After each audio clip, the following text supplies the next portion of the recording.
we have a full council here. The pledge will be led by Councilwoman Alma Flores. It remains standing. The invocation will be led by Keith Payne from the Latter-day Saint Church. Please, thank you. I pledge allegiance To the flag of the United States of America and to the republic for which it stands, one nation, under God, indivisible, with liberty and justice for all.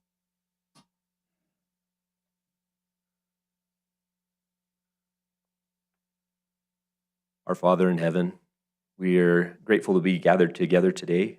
We're grateful for the rain which thou hast sent on our valley, and we're grateful for thy love for us and for all of thy children. We pray for those who are serving in leadership capacities here in our city. Please bless them with clarity and inspiration and wisdom to understand the issues and to make the best decisions that will benefit our quality of life here and allow us to continue to enjoy the freedoms that we do. Please bless them and their families, and please bless our community. Please help us to find ways to uplift each other and be good neighbors to each other. And these things we pray for in the name of thy Son, Jesus Christ. Amen. Amen. Thank you.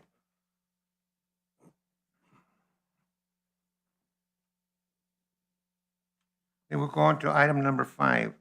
Any citizen comments on agenda items?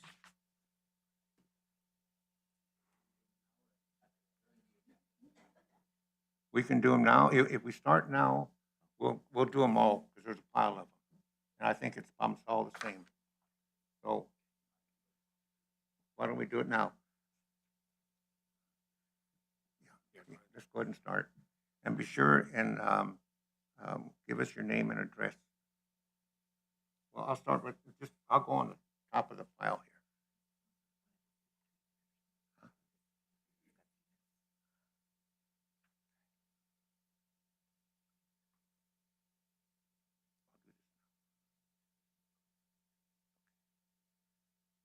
We're gonna go ahead and close. We're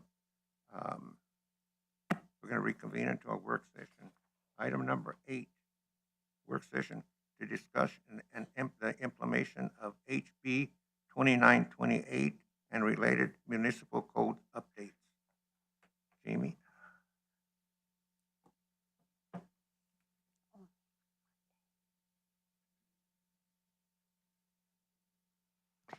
Good evening, Mayor and Council. This is a little bit of an odd request for you because last meeting we discussed a work session that had both of these bills in them. And after that meeting, the attorney and I discussed House Bill 2928 again at length, and the attorney did some research with the league. And that bill will only apply to municipalities under 75,000 people. So that does not apply to the city of Safford. So staff has pulled that out of the report and done it separately for House Bill 2928, which affects accessory dwelling units.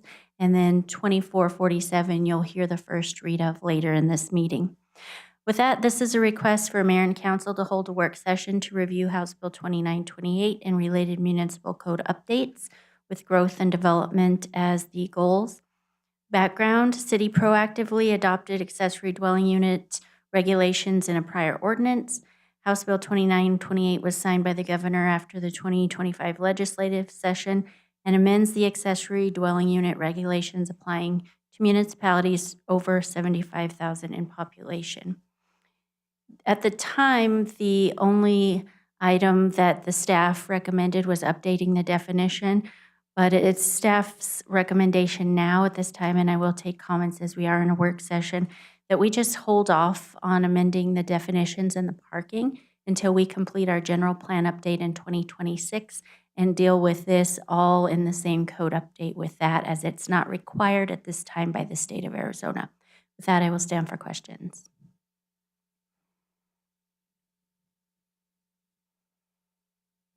So just for clarification, Mayor and Council, if you recall, we brought 2 items, this being one of them at the last meeting. The other one was dealing with the removal of the public input process.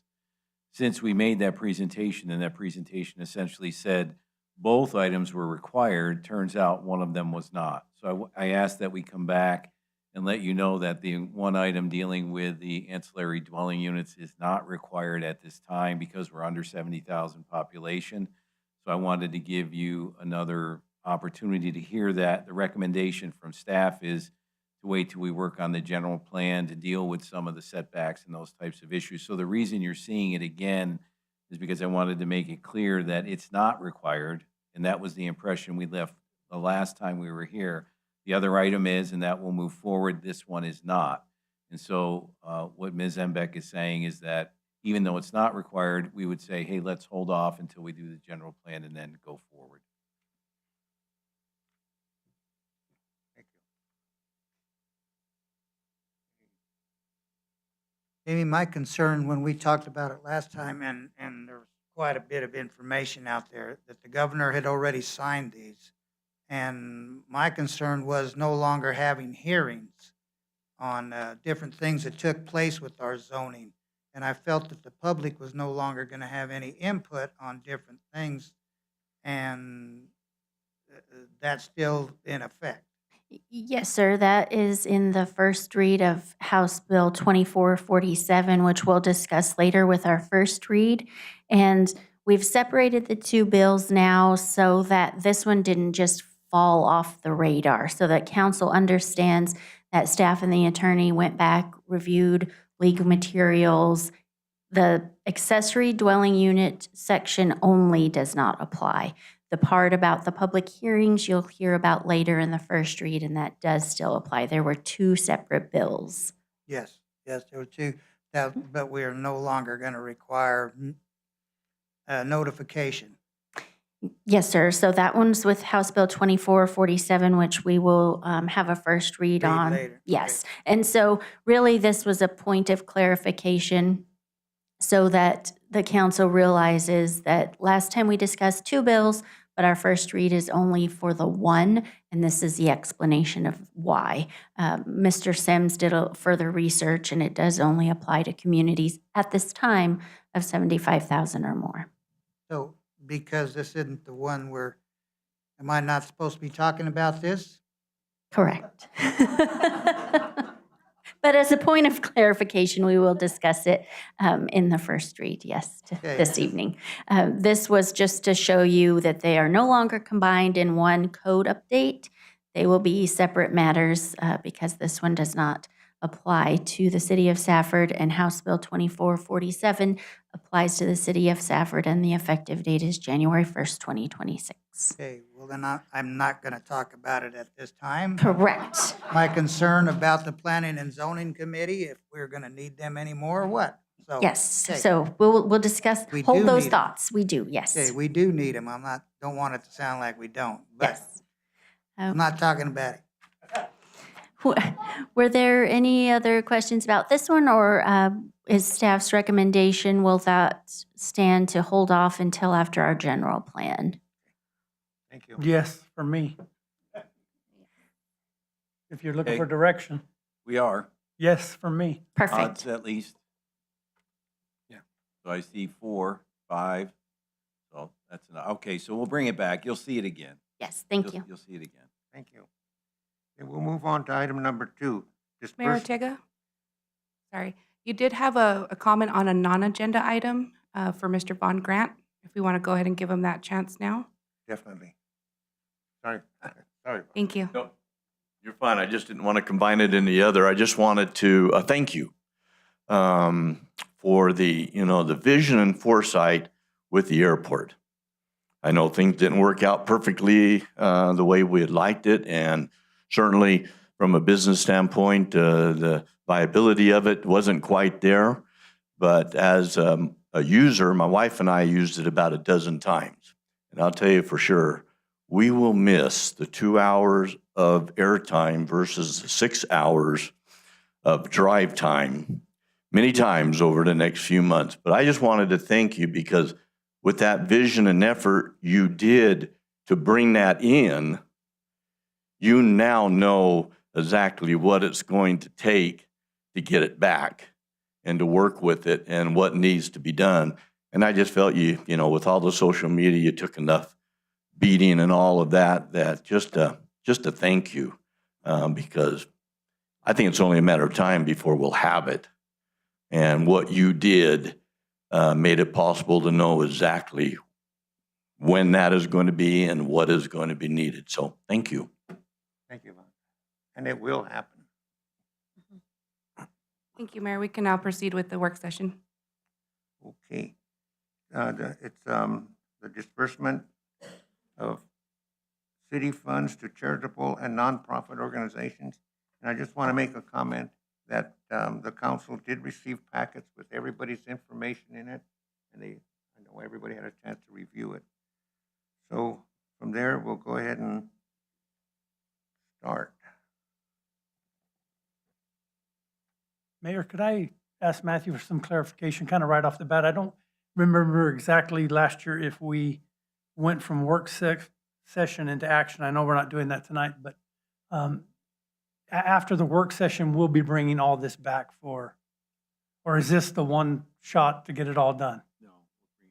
No, the clarification, Councilmember Hemphill, was last year. This is a similar process. We had a work session initially, and then after the work session, from the direction that council gave us, we brought back what that exact amount was and where the funding was going in a action item, normal council meeting.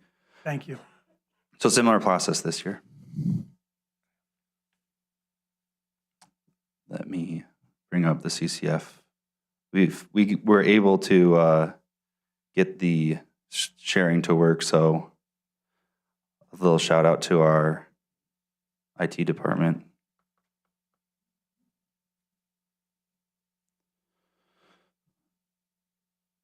So tonight, staff is seeking direction from mayor and council regarding the application submitted through our disbursement of funds to charitable and nonprofit organizations program.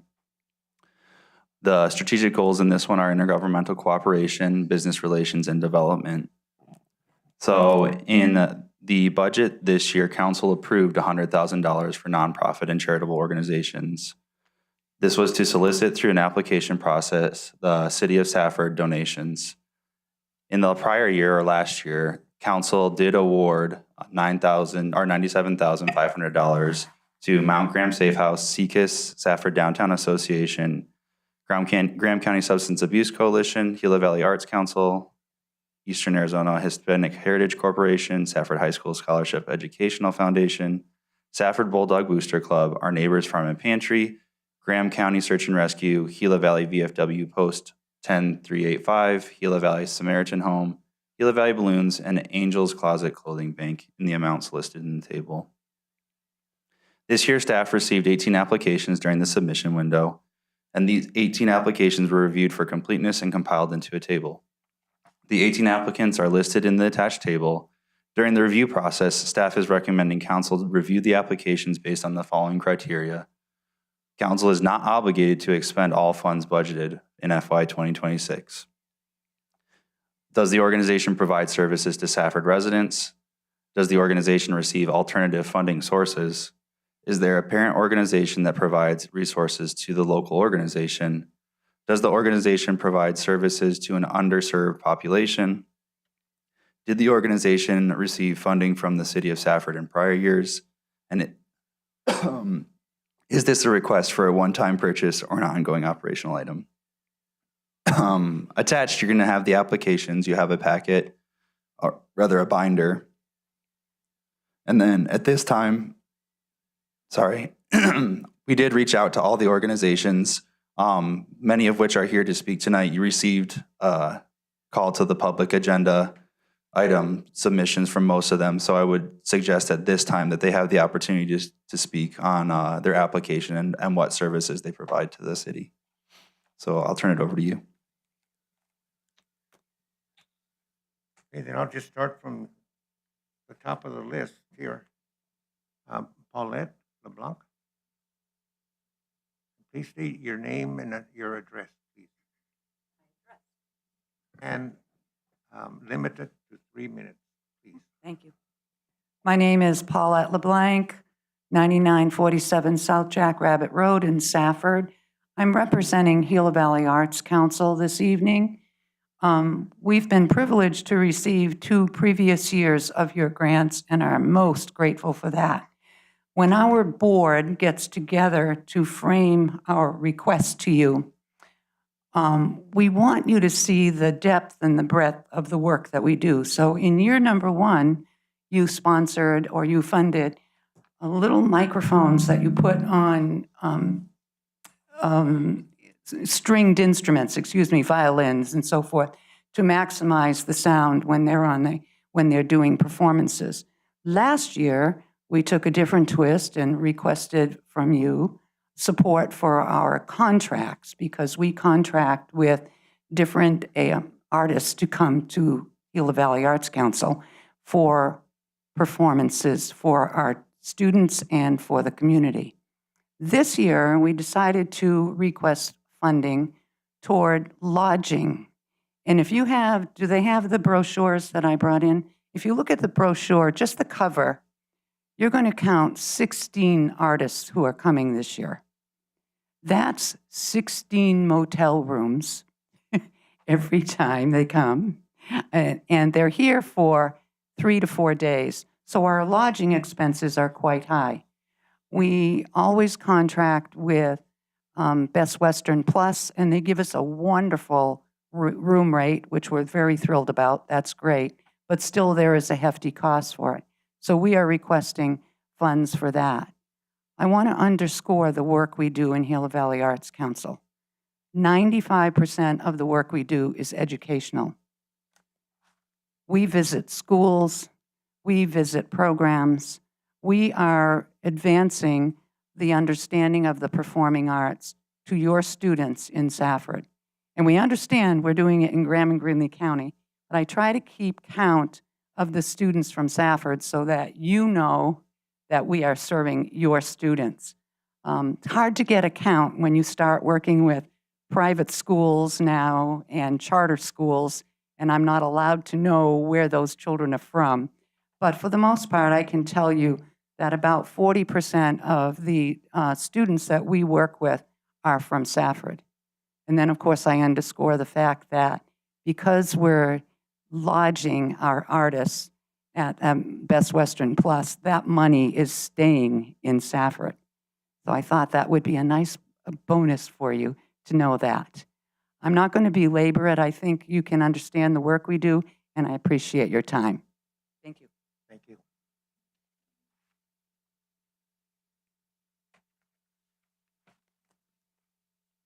Okay. Anybody have any comments on it? I do. Go ahead.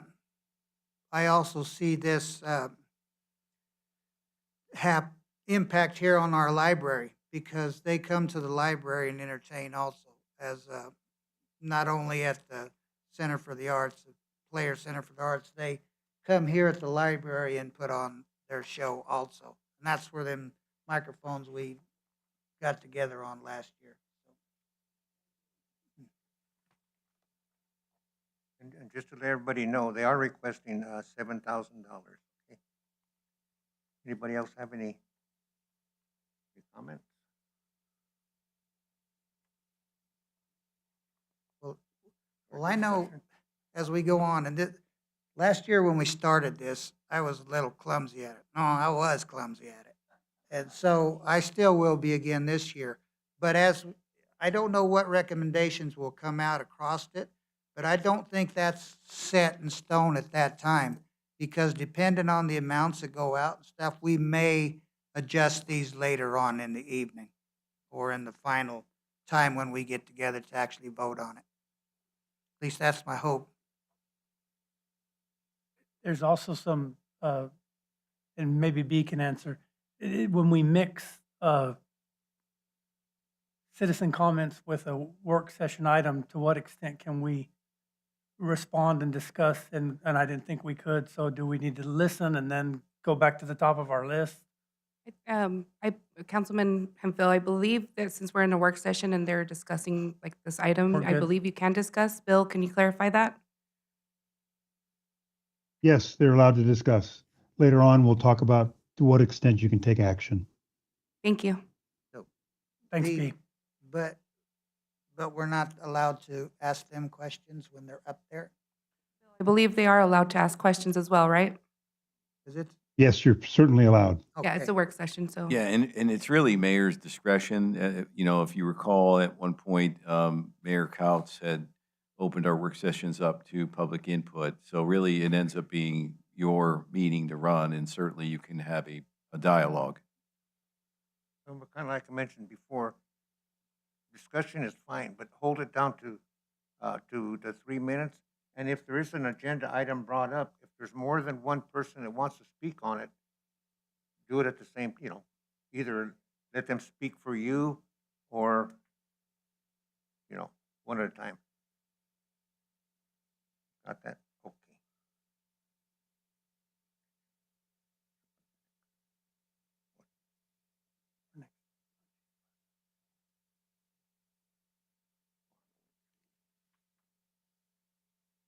Karen Ramirez.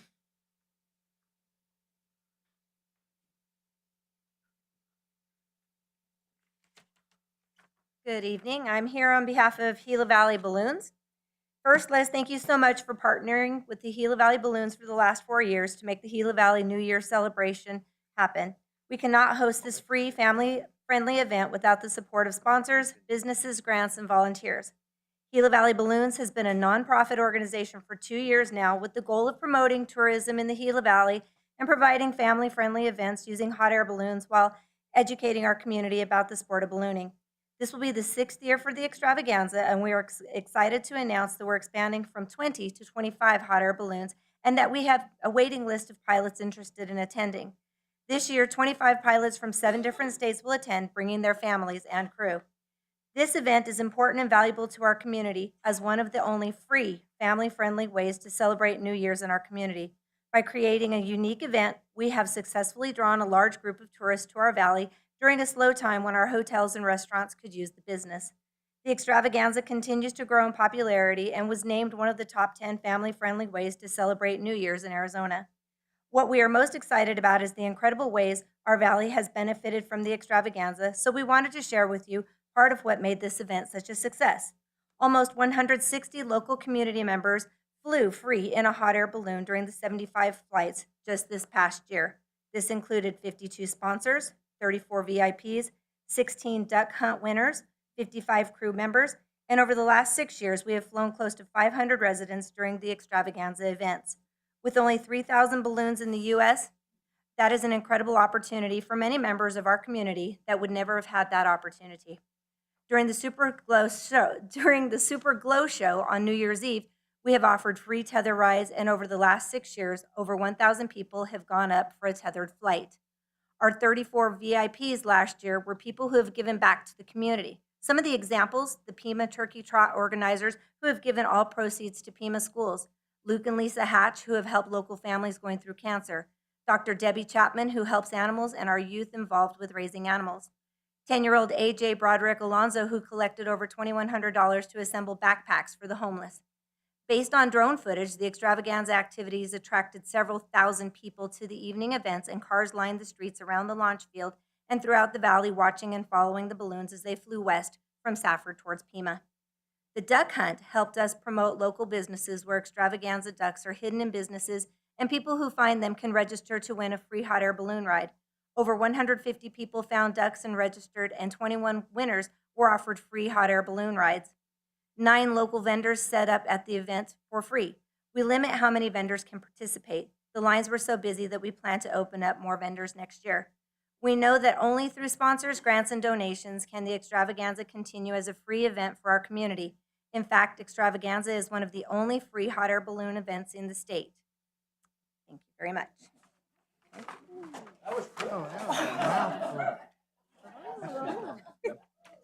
Do I take a bow? Do I answer questions, or can I go sit down with my friends? If anyone has any questions? I don't have a question. Mr. Hossel read some of the guidelines that we look at, and one of them I look at is, did you did anyone else, did apply to anybody else in the community? The other councils, the other boards, and I'm just hoping that you had reached out to them also for donations.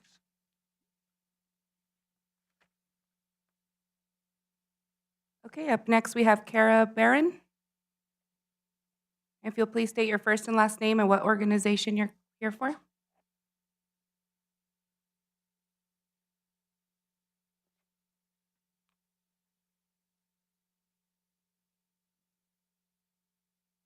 Good evening. My name is Kara Barron, and I am representing Desert Seed Resource Center this evening.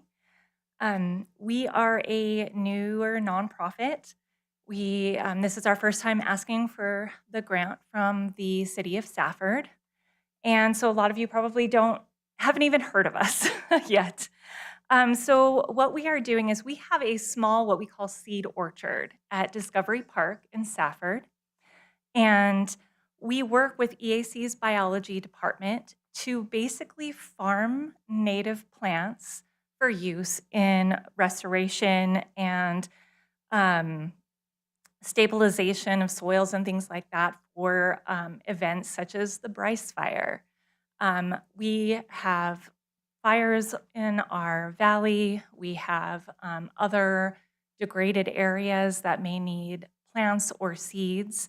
And our goal is to be able to farm some of, like wild collect and then farm some of those plants so that we can store seeds properly in the event, so that in the event of an emergency, we can act quickly. And so while this isn't, very forward facing as far as for our community, if we ever need those plants and seeds, they will be seeds and plants that are appropriate for our area, and that research has shown that helps to create resilient landscapes that are more resistant to fire, more resistant to degradation, and they are more resistant over the longer period of time. There may be some plants and seeds that are commercially available, but if they're not from our area, they don't do as well over the long term. And so we're trying to get these materials that will hold up for us over time and make less work for our community members, our firefighters over time, right? So right now we have a little 40 by 40 plot that we have, by the end of the year, we'll have 5 species in that small plot. It's public land that you can go see anytime, and it's actually really pretty. In order to harvest and be able to store those seeds properly until they need to be used, we need to be able to clean those seeds. We can use up to 2 acres at Discovery Park, but we can't expand unless we can clean and store those seeds. So we're asking for some money to be able to get seed cleaning equipment so that we can do that work and expand our capacity for the community.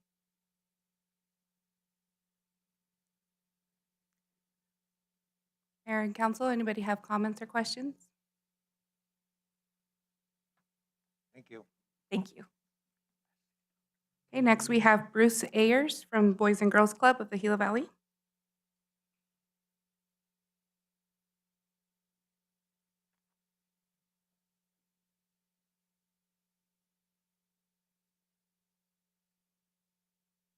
If you'll just please state your first and last name and then the organization. Absolutely. Good evening. My name is Bruce Ayers. I'm the VP of Resource Development for the Boys and Girls Clubs of Tucson. I have a small committee with me. I have Jose Cruzada. He's our VP of Facilities, and I have our newly minted clubhouse director from the Boys and Girls Club of Gila Valley, Selena Mendez. We are here on behalf of the Boys and Girls Club of the Gila Valley requesting grant support to update and modify and enhance our kitchen.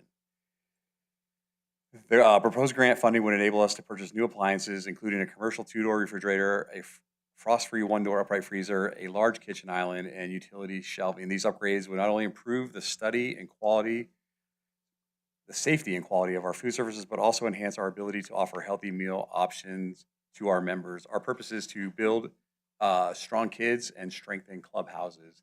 That's what this grant would help us do. All fundraising that we do at the Boys and Girls Club of Tucson on behalf of the Boys and Girls Club of the Gila Valley stays local. So I think that's important to stress to the community that dollars raised here stay here and support this clubhouse directly and specifically.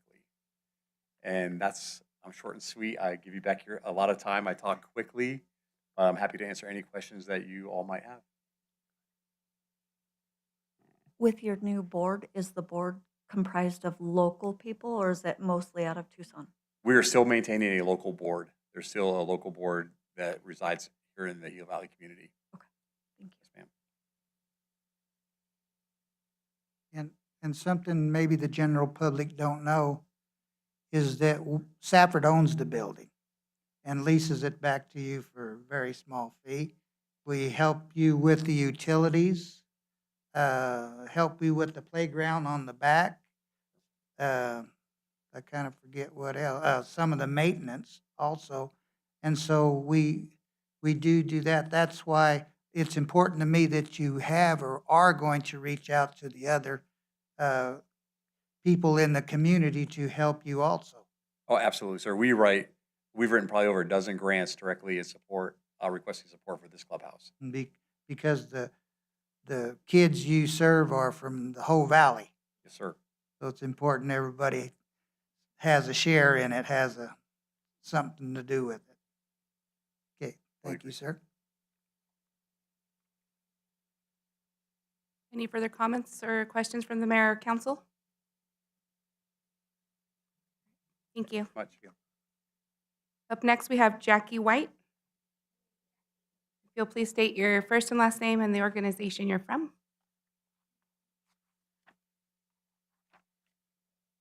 Oh, can you see me over here? I think I should be on my toes. My name is Jackie White, and I'm here representing Sidewalk Sunday School. We're here to request a grant of $20,000 to help with the purchase of a van for Sidewalk Sunday School. Sidewalk Sunday School does not meet on Sunday, and it doesn't meet on the sidewalk. It is a mission of First United Methodist Church. We meet weekly during the school year, and all children pre-K through kindergarten are welcome. We currently have 50 enrolled children, and only actually a couple of them attend the Methodist Church. Our volunteers attend 3 different Valley churches.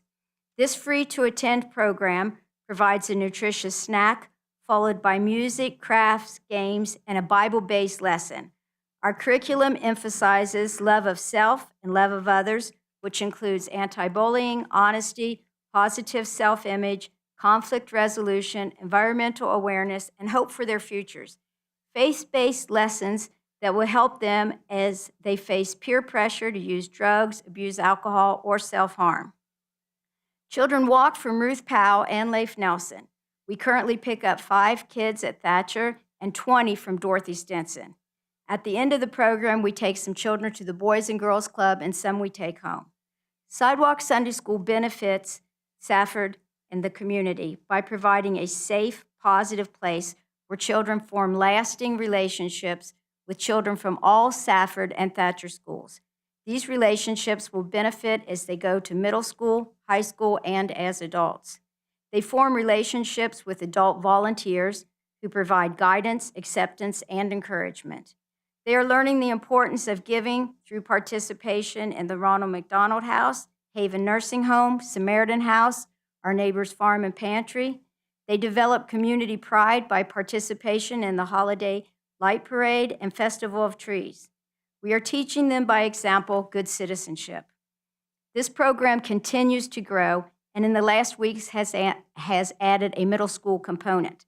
A van would allow us to bring more children to Sidewalk Sunday School and to participate in activities and service projects in this community and outside the area. We have had success with special Friday programs, and these are much needed. A van would allow us to take Friday field trips. We have kids that never go on the mountain, never go to Tucson. The congregation of First United Methodist Church has funded Sidewalk Sunday School for 26 years and is committed to its future. However, we do need help with this one-time purchase of a vehicle to expand our mission. Thank you for your consideration. Do you have any questions? Mayor and council, she did ask for us to share this picture. That's what the picture is of Yes, the how can you students say here. no? Look at them.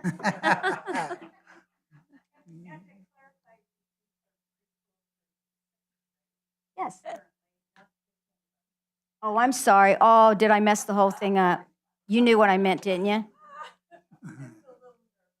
I am very nervous, but thank you so much for your time. Thank you. Wait, I have one question, I'm sorry. Is this for all faiths, so children of any faith can Yes, come we to have this? 50 enrolled children.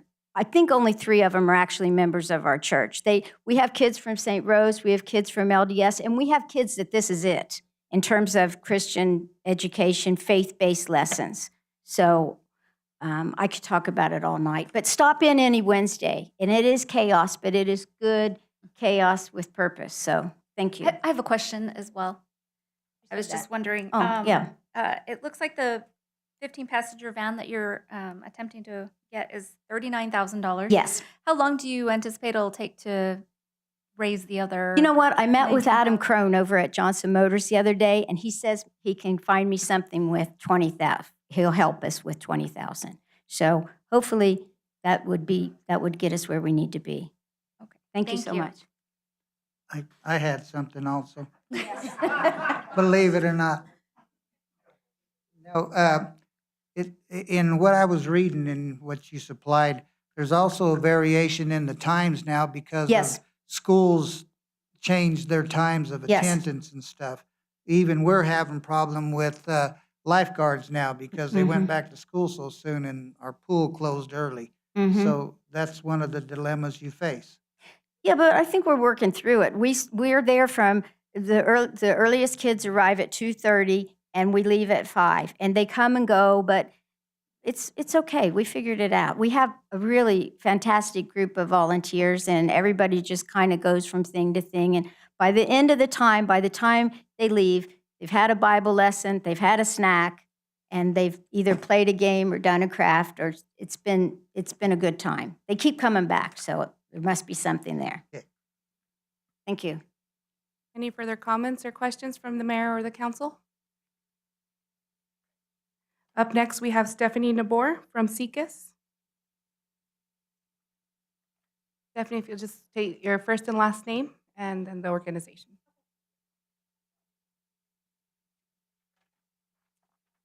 My handy dandy paper so I don't forget what I want to say. Good evening, Mayor and Council. My name is Stephanie Nabor, and I'm the Executive Director of SECUS. Since 1995, SECUS has been the only nonprofit of its kind in Graham County, dedicated to serving our senior population and caregiving families. Today, we are honored to serve more than 400 older adults across our community through services that include Meals on Wheels, case management, respite care, and programming at our only local senior center. Our mission is simple: to enhance the quality of life for seniors so they can age with dignity, safety, and connection. The Senior Center plays a central role in this mission, offering not only nutritious meals and opportunities for fellowship, but also wellness programs that support both physical and emotional health. On a monthly basis, we have close to 600 visits to our center. We are here tonight to request your support in enhancing our wellness programs, specifically yoga and exercise classes. These programs are not just recreational, they are proven to improve balance, flexibility, and strength while reducing the risk of falls, one of the leading causes of injury among seniors. Just as importantly, they foster social engagement, reduce isolation, and give seniors a safe, welcoming space where they can remain connected and active. With your help, we can ensure that these classes continue at their capacity and that our seniors have consistent access to the activities that keep them healthy, resilient, and independent. On behalf of SECUS and the seniors we serve, I want to thank you for your ongoing commitment and for considering this request. Together, we can make sure that seniors in the Gila Valley are not only cared for, but truly thrive. And one thing I also would like to add, we do also offer our transportation to and from our senior center. So for those seniors that don't drive, they don't have a vehicle, maybe their families are working, we do transport or can transport seniors in all of Graham County from their home to our senior centers for nutritious meal and activity, and then we take them back home. So thank you for your time. Any questions? You transport them in your own private vehicle? We have our own vehicle that we purchase with the help of the Lions Club and United Way. Thank you. I'll try it. Oh, no, this is also what you were saying, Meals on Wheels and home care, visiting them at least once a week to make sure things are good. There's other things that I believe you offer, sometimes legal services if possible. And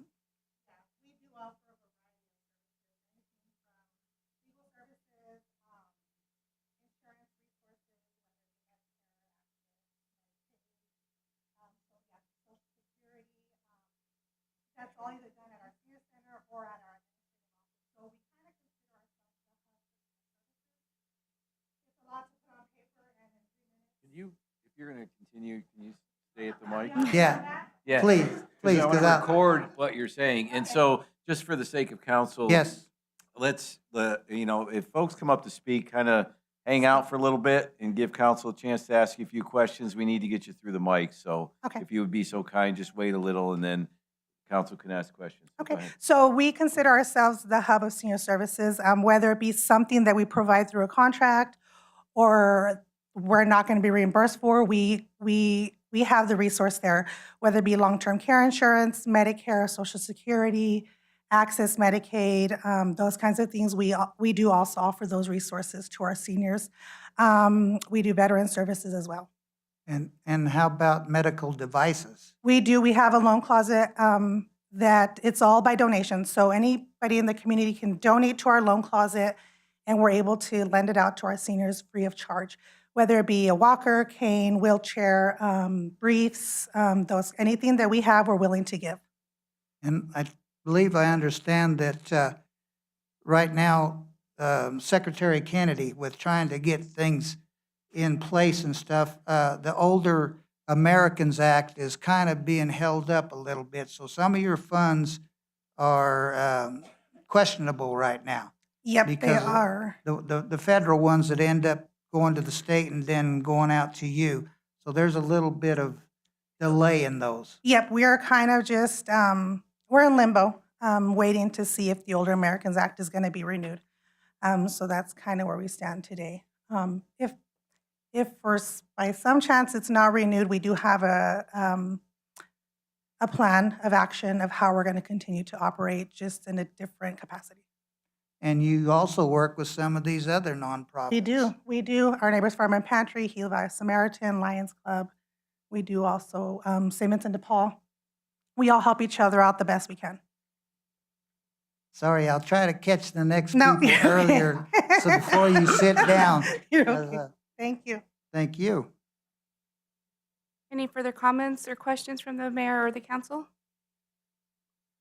Okay, up next, we have Mr. Von Grant. All righty, 30 minutes and 3 minutes. Vaughn Grant, Gila Valley Samaritan Home, and I would be totally wrong if I did not. Sue, raise your hand back there. Sue's our director. She is the heart and soul of the Gila Valley Samaritan Home. I am strictly a voice. So thank you, Mayor, Vice Mayor, council members, for putting some money toward these nonprofits. It's big. And I know you can get other people thinking it's not worth it, but it really is. We can turn around right now and take $5,000 and turn it into 50. We can take 10,000 of money and turn it into 100,000 by going out and now finding other tax money that we've given to the state and to the federal and bring that back into here, which I'll mention really quickly there. On your requirements, it states, does the organization provide services to Safford residents? Yes, yes, yes, probably 80% plus. Does the organization receive alternative funding? Yes, I'll mention that here in just a second, quite a bit. Plus, we also go to the town of Pima and town of Thatcher as well.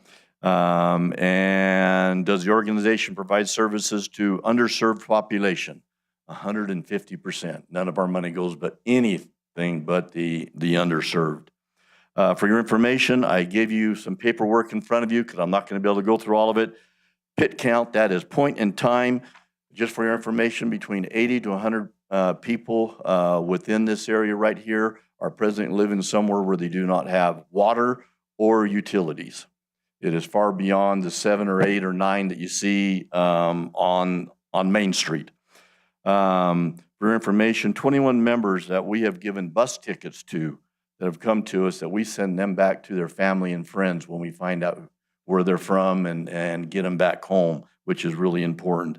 8 people have been housed permanently just this year, of being able to take them from homeless to now being able to be 100% housed. 555 motel stays, around $25,000. 15,000 in dispersed what's called diversion funds. This diversion funds is incredible. This is where we take maybe a single mom and her kids that have just been kicked out or getting ready to be kicked out. They don't have the rent. They're 2 months back. We take care of that for them. That comes from taxpayer money that we're able to get from the state. My goodness, 7,349 meals, 410 food bags, 1,616 loads of laundry. Don't underestimate how important that is. And 2,367 showers. That might be just one person, one a week, that has not taken a shower for a month before, but now they're able to do it every single week. Incredibly important. We've taken 35 individuals to the Mr. detox Grant? and rehab facilities. Sorry to interrupt, but your 3 minutes is up. There you go. Boy, that went extremely fast. Plus 13,000 volunteer member hours. I'll answer questions. I see that you've sent 35 people into detox and rehab. Is that alcohol and drug related also? Yes, it is. Okay, thank you. Which is because, I mean, a good portion of the homeless that we're really probably not going to change their lifestyle. Those are the ones you see most often around or whatever, because they're there because of either an addiction or mental. And the best you can do there is mercy and provide them with the shower, with the clean clothing, food, something along that lines is for those individuals. And you have places that you work with to get them into the detox, into the rehab?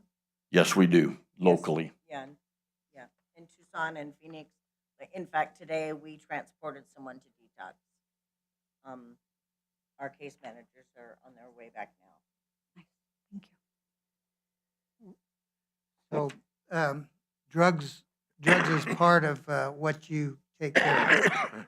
So with that being said, I've talked to the managers, and I was hoping that they could use some of our opioid money to go to you, because you go in that category also. So that's one of the other ones, Vaughn, that I kind of want to look at too, to provide you with funds, hopefully. I know the manager's going to look into that. He spoke with me just before the meeting concerning that. Good. And then also, I know when this began and we cut the ribbon, there was like 17 different denominations that took part in pulling this together. And that was a great thing that took place. And I remember being there. I really enjoyed it. And I like to say that we had many denominations with the same determination. And this thing got woke up. And I thank you both very much for that. They're still all there. Good. Good. Thank you, sir. Any further comments or questions from Mayor or the council? Thank you, Very Mr. good. Grant. Your funds will be well used. Promise you. Thank you. Up next, we have Linda Lopez. If you'll just state your first and last name and the organization you're with.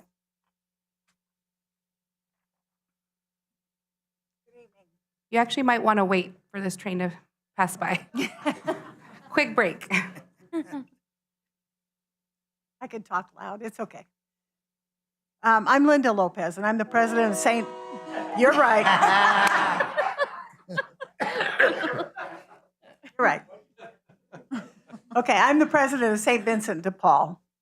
And we see 39,000 people in this community, this county. We see between 7 and a little over 9,000 of them a year. And that's 200 food boxes a month. And then we do courtesy bags, which is probably another 100, which is the homeless and whatever. And then we help Sue with the 100 homeless that they have. And then we also take care of, there's 26 homeless children in this area as well that are in the high school. So that's kind of the population we work with, used to working with people that get maybe $500, $600 a month and figure out how we're going to manage and what we're going to do. I know that currently we have seen 17 Safford residents and helped with utilities for just Safford residents. We assist with rent when we can. And sometimes when they have a $3,000 bill and they let it go for 2 or 3 months, there's not a lot I can do to save that either. We recently had a back-to-school program where we did 2 weeks and reached out. We had about 600 kids that came and went with that. So that was a major, big deal.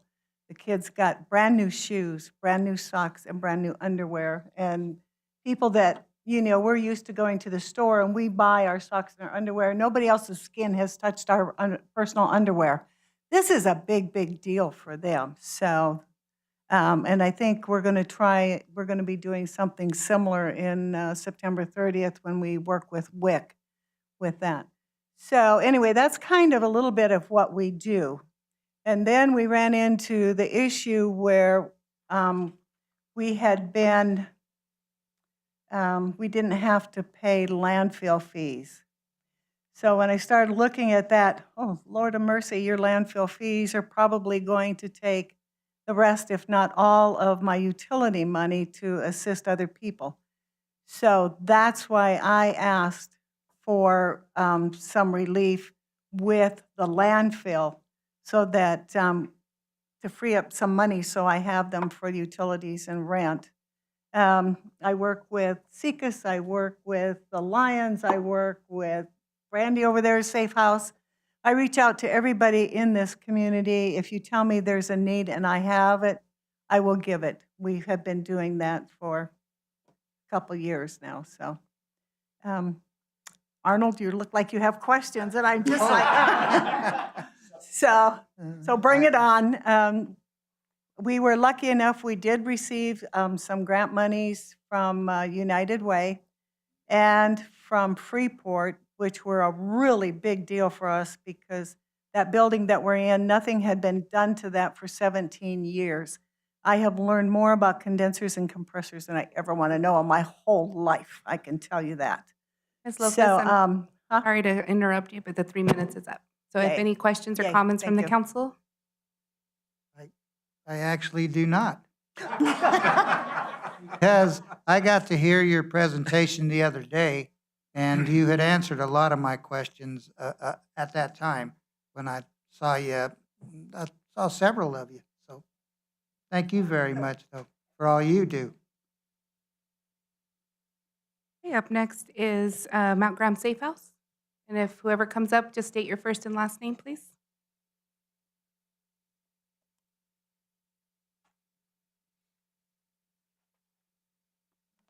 I brought notes. I hope I can remember everything we do there. All right, so I'm Brandy Burnett. I'm the outreach coordinator at the Mount Graham Safe House.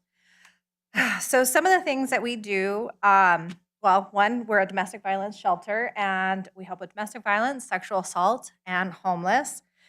We are a co-ed shelter. A lot of people don't know that sometimes, so we do help men. So some of the things that we do there, I don't know if a lot of you know, when we get donations, it helps our clients, whether it's to get a divorce, help filing for their divorce. It is expensive. Order protections. Sometimes they need a new birth certificate. Sometimes they leave with nothing, literally nothing. They come with the clothes on their backs. They need a social security card. They need a birth certificate, driver's license. This is all stuff we help pay for. Clothes. We're able to help provide them get clothes, kind of like the same thing that St. Vincent helps as well. That is something that we're able to help with, whether it's just clothes for them, clothes for the kids for school, or clothes for work, or shoes for work. If they got a job and they're staying with us and they applied for a job and maybe they need some steel-toe boots. Those are, I'll be honest, very pricey. My husband gets a stipend at the mine, so they are very pricey. So being able to provide stuff like this for them as well. Let's see. We also help with hygiene products, shampoo, conditioner, toothbrush, toothpaste, things we take for granted. We do provide them when they need these things, or if they come with nothing, we provide them a little bag as well as soon as they get there. We help with transportation. One of the things we were actually donated, I think within the year, I've been with the Safe House for about a year and a half, and Southwest Gas was kind enough to donate a big old truck that we are able to help with furniture. So we actually have a couple of storage units that are donated.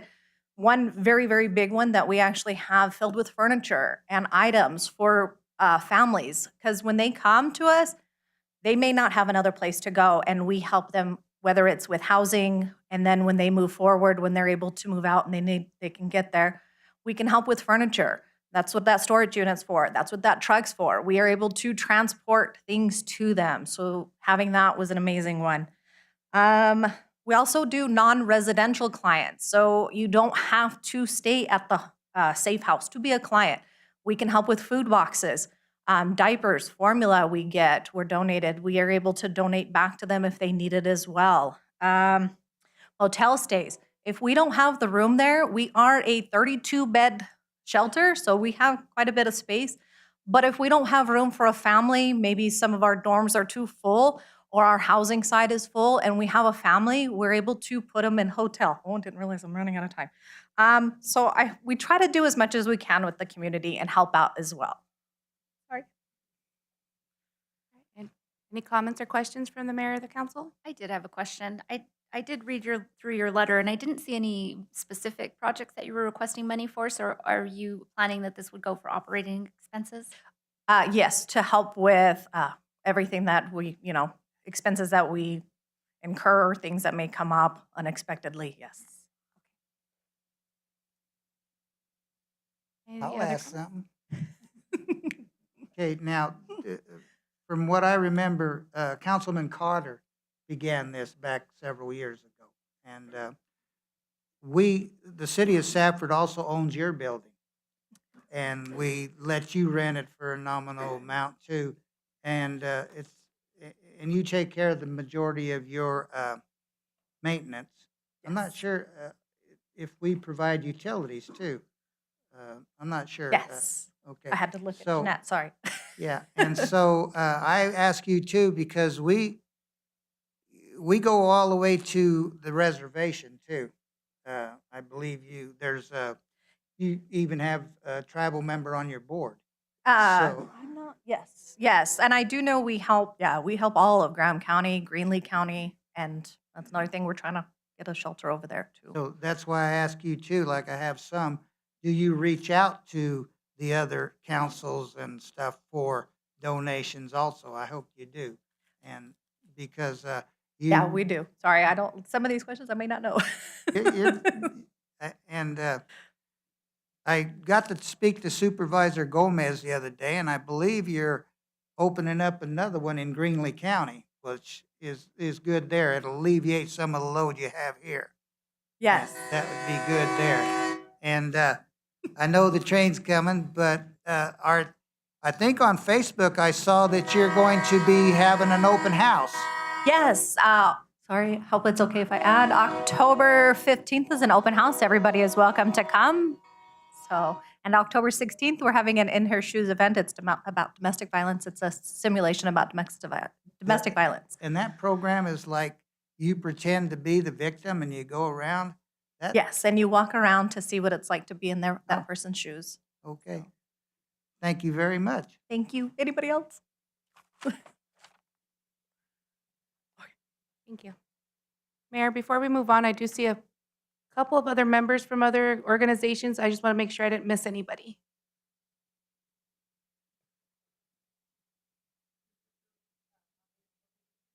Mayor, are you okay with them walking? Yes. You'll go ahead and just speak at the podium? And then one more? We'll call you up after she's done. You'll just state your first and last name and the organization you're with? Good evening. My name is Christy Maltos. I'm with Easter Seals Blake Foundation, Palamita Children's Center. Unfortunately, I don't have all the answers, but I'll do the best I can.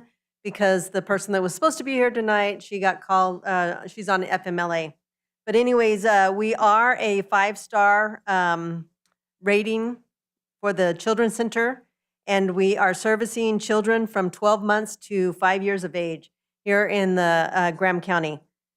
We are accredited with the National Association for the Education of Young Children, and we meet the highest quality standards. We are licensed to be able to accommodate 59 children at a time. So although we do 59 at a time throughout the year, that can extend to multiple if other children leave and come, and we enroll additional children.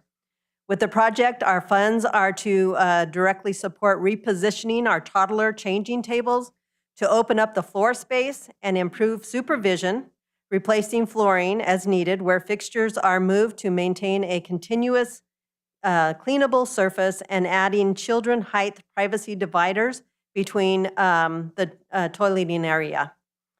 This project will, like I said, service up to 59 children at a time, and along with the benefit of the parents, the caregivers, and our Safford community.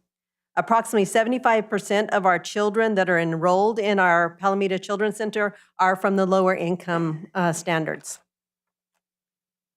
Thank you. Any questions or comments from Mayor or Council? And ma'am, and you two are countywide? We are countywide. And yes, we do get funding from other sources as well. Good. Thought I'd help you out there, Arnold. Thank you. Thank you very much, Mrs. Maltos. Thank you. Thank you. Up next, we had a gentleman from the Eastern Arizona Heritage.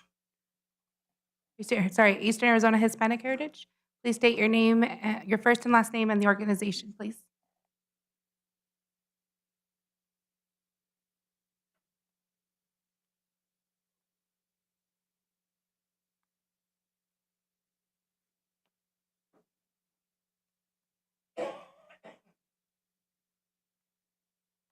Good evening, Council.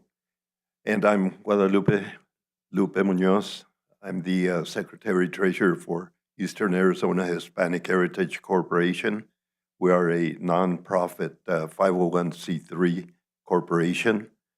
We've been in existence for 11 years, and our two missions are, number one is to celebrate, to display the Hispanic culture, traditions, the dance, the music, the the foods, the people, and crafts, curios, and all the arts that we have.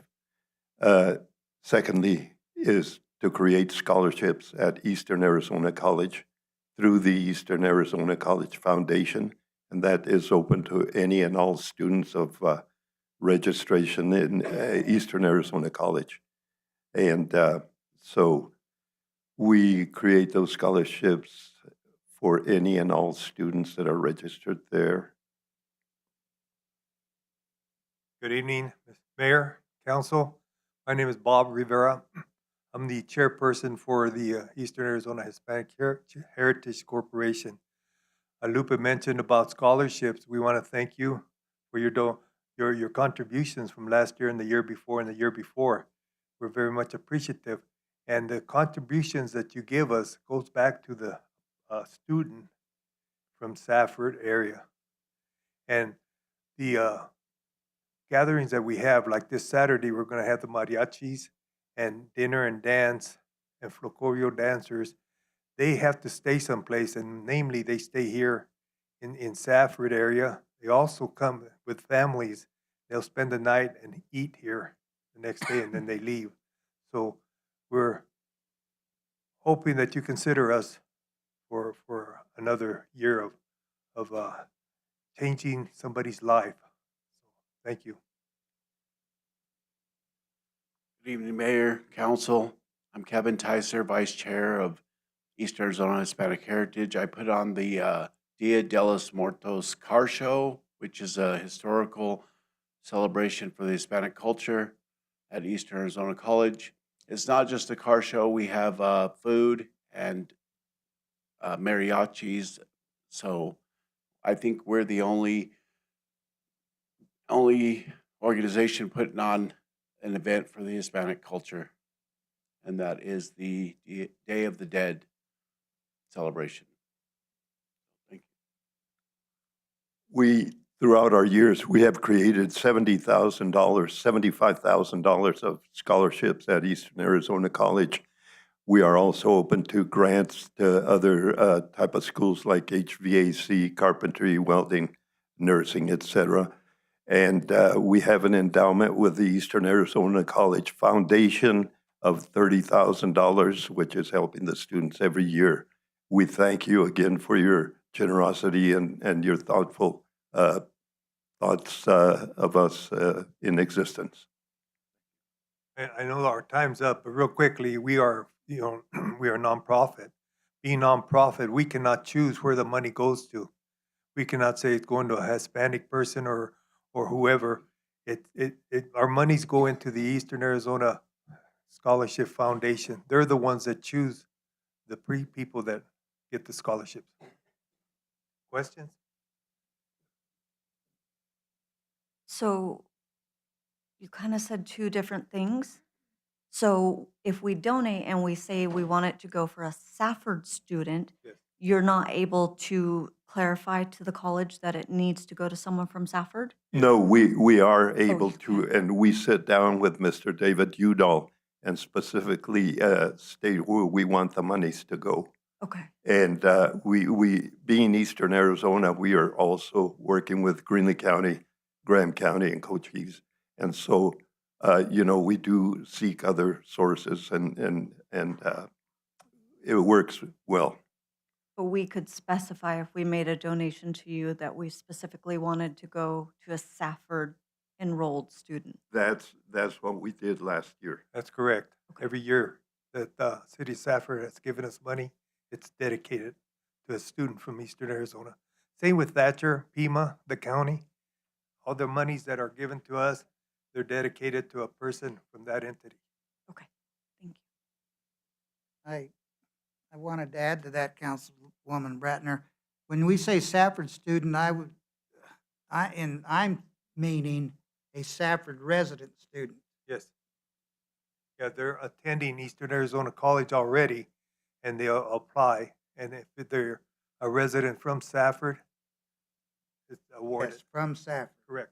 Okay, because a We- Safford student can be from. No. We have had that situation also with the Clifton, the town of Clifton. They specified that they wanted their money to go to a resident of Clifton, Arizona, and it did.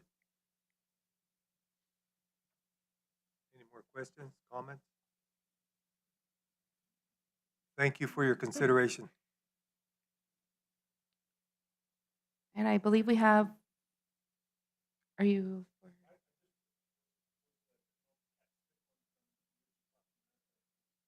Yes, she's next. And I believe that's the last one after, you still have you? Did you have one? Threw it out. It went up, yeah. Right in the circular file, we put it. That- there you go.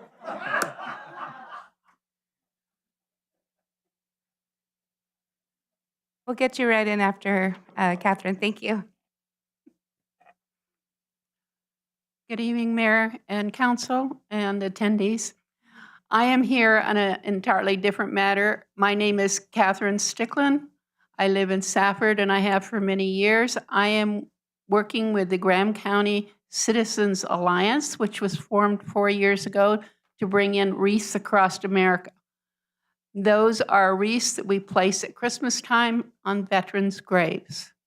So in the 4 years that we've been doing this, we have been going throughout the community and to the other city councils. We have never come to Safford for any kind of money. We do have 33 cemeteries. Of those, 15 we are allowed to put wreaths on, and we also pick them up at the end of January. That gives enough time for families to go visit the graves and see what's there. We are a small organization. We are incorporated. We are a 501(c)(3). We have not applied for any grants. This is our first year getting started in doing that. We have restructured just so we could do this. We are asking for assistance. And when I went through grant classes, you ask for the maximum and you take what you get. And so that's what we're asking, is whatever help you can give us. We have looked at the Safford Cemetery. It is huge. In 2007, there were 650 veterans, so that was 18 years ago, so you can imagine there is close to 1,000 now. So what we're asking for is any kind of assistance that you can give us. The wreaths are $17 a piece. They are from clippings from balsam trees. They come from Maine. They're transported in by veterans. We also have volunteers who go out and place them and pick them up. So we don't have to worry about whether they get down or not. We have to make sure that we do all the procedures according to Wreaths Across America, which is also incorporated. So that started in 1992, and we are on board as of 4 years ago. And we appreciate all the assistance that's been given throughout the community in the past few years. We're now asking for help from Safford. I thank you. Any comments or questions from the mayor or the council? Same question. If we were to donate to you, would we be able to specify that we wanted the wreaths to go to the city of Safford veterans? When we come to the city councils, whatever money is given from that city council goes to that gravesite. In Thatcher, it goes to Thatcher. In the Graham County, it goes to the Graham County cemeteries. So when we ask for Safford, it will go to the Safford Cemetery. We are working with other organizations. We're going throughout the community. So it's not that we're just asking you in particular for assistance. We're asking for the Safford Cemetery assistance because it is so huge. I'm glad you asked that. And you're guesstimating there's about 1,000.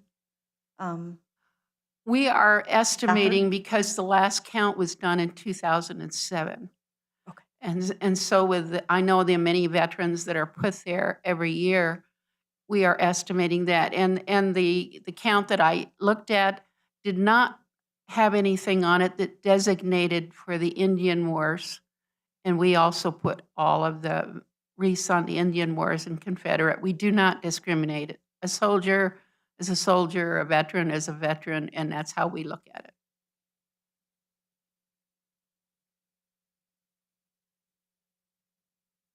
Thank you.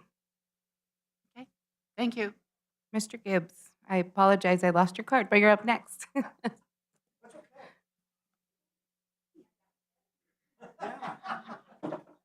All right.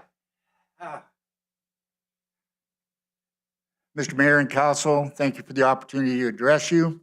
I'm here on behalf of the Safford Lions Club and Safford Lions Foundation. We are the largest civic group in the city, in this county, and the second largest Lions Club in the state of Arizona.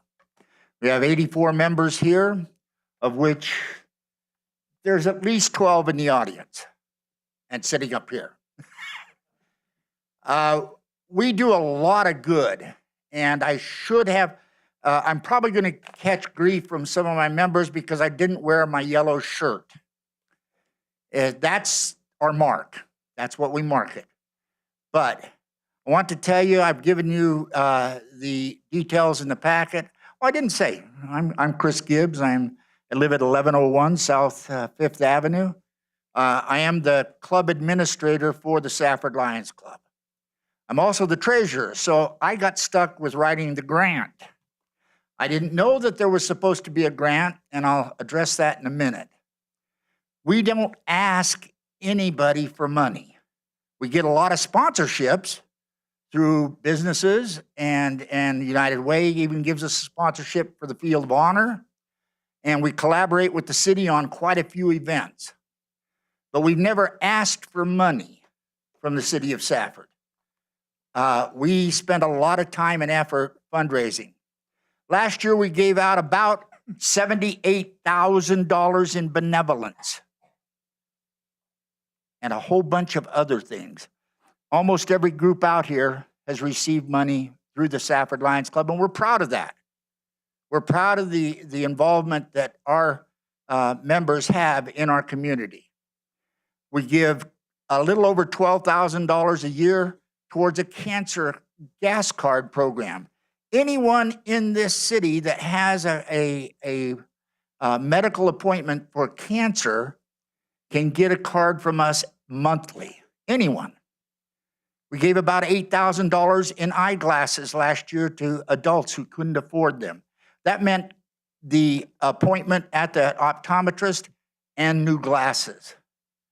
Last year, we screened, vision screening, 6,200 K through 12 students for vision problems. I could go on, and I believe that the packet that I wrote you has a whole bunch of things. But we're proud that we're an integral part of our community. Do you have any questions?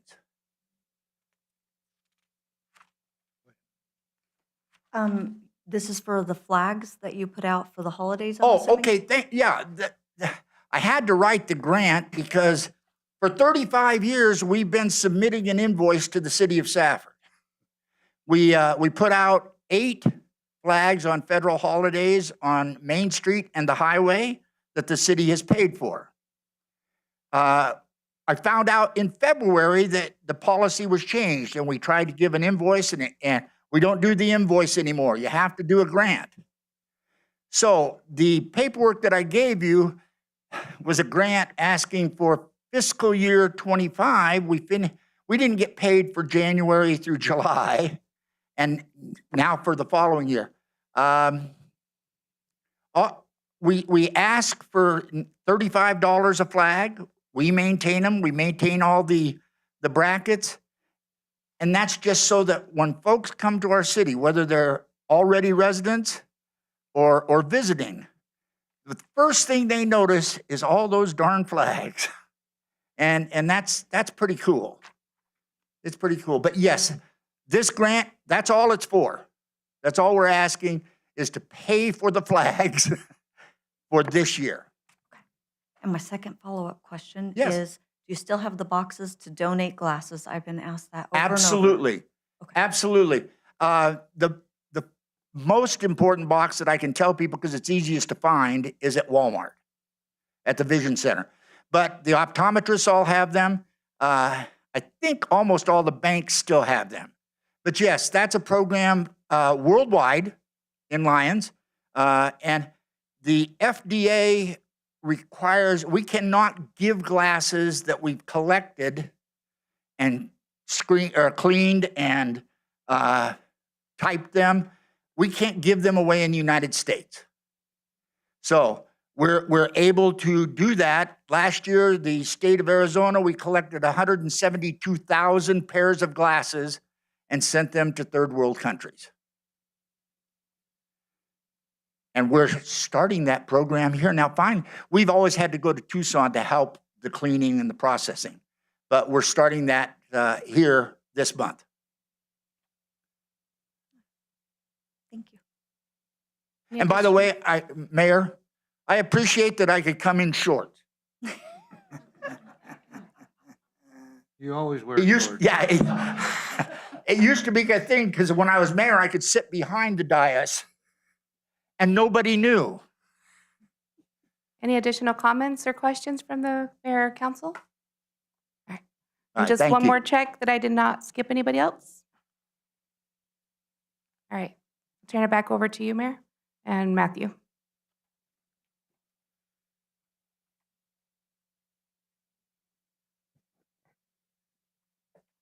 At this time, council, I will pull up the application, the cover page, and we can go through and council can talk about what they are thinking for direction for me to bring back an item on the 13th for funding.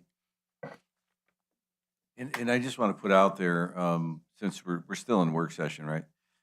That you don't have to, we could deliberate some tonight. We could also do another work session and an action item on another agenda. So you have time to digest what you've heard. So again, there's no rush to get it done. So if you want to deliberate a little bit tonight and get some things going, you can. You don't have to do it all tonight. We can have another work session, and we can even put the action item on that agenda so that you have time to kind of digest what you've heard and go home and think it through. So I just want to put that out there. Don't feel like you have to go through everything tonight and figure it all out tonight. Just wanted to make that known. John, that was going to be my question or suggestion.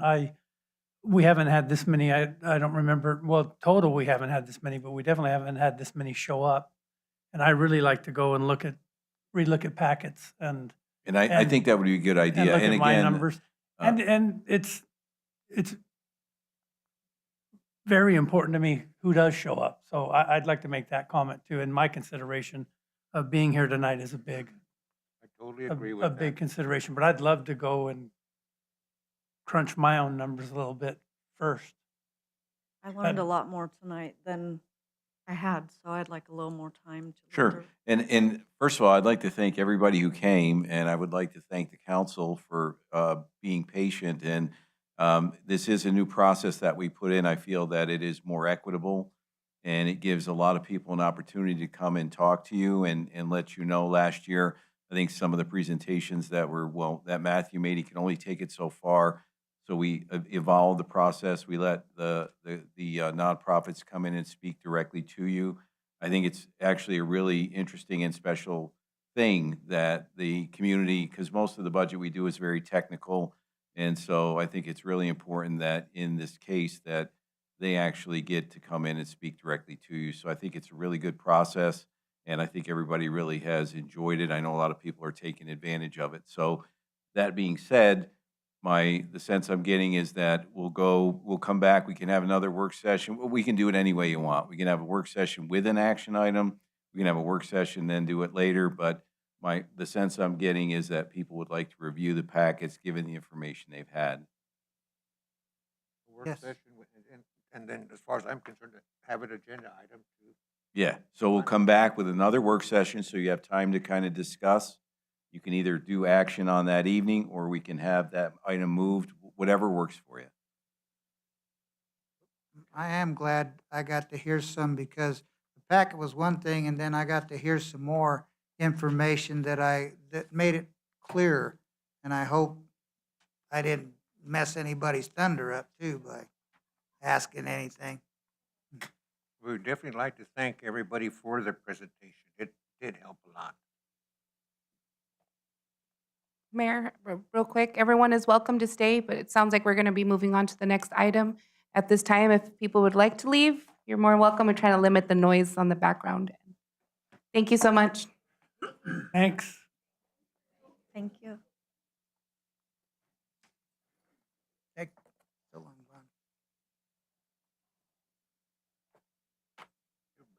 I'll give them a moment.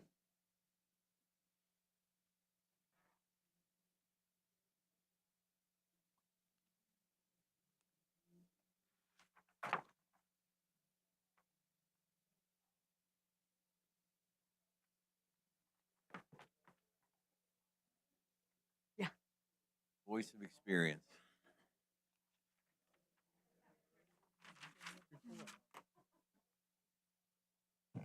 Should we get started? Okay. Come back to Let's go ahead and get started. All right. If we're ready, I'll move on. I am the next agenda item, if that's okay. Matthew, real quick, I wanted to interject this just in case it was a possibility. On this particular work session item, there was some question, I think, if we needed to have it. I wanted to still have the work session on P-card for me personally, so that I could give input and direction that I feel like I've been needing to give on the policy. I think the P-card policy and the descriptions are fine the way they are. I don't know if that's the direction from anybody else, and I'm not trying to steal your thunder on the presentation.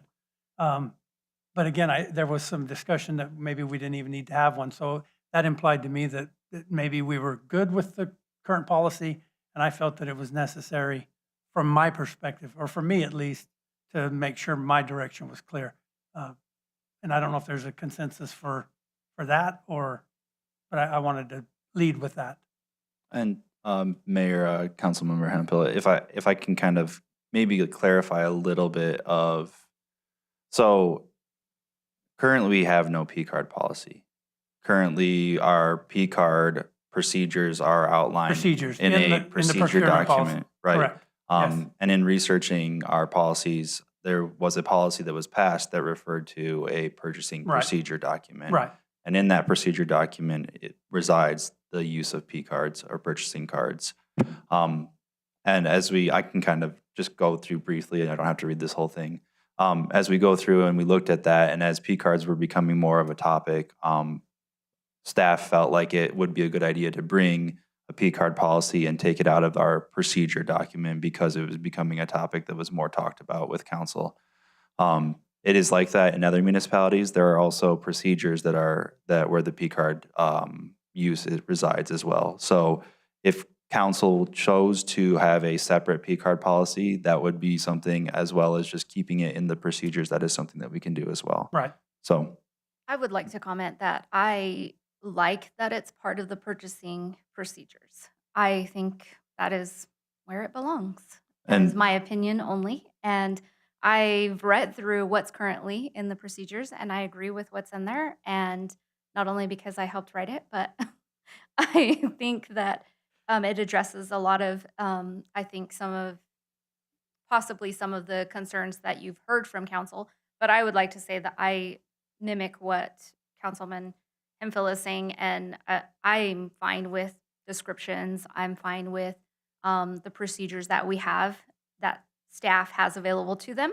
My expectation would just be that, John, as the manager, is responsible for managing the people and making sure that the procedures are followed. And if I kind of can echo some of that similar point, so the policy is changed at the council level. The procedures, it's written in the policy for our purchasing policy that was done by resolution back in 2018. Those procedures are changed at the discretion of the city manager. So that's kind of more of what I'm talking about too, is if we bring it out at a policy level, there's more council direction on the changing of the policies. Is if we leave it in the procedure section, then it's at the discretion of the city manager, which ultimately gets direction from council, but just kind of to help you with that point. Right, and I'm aware of that as well. It doesn't change my input on it. I agree. I'm on the same boat too. So I think I don't think we need to change on any of that.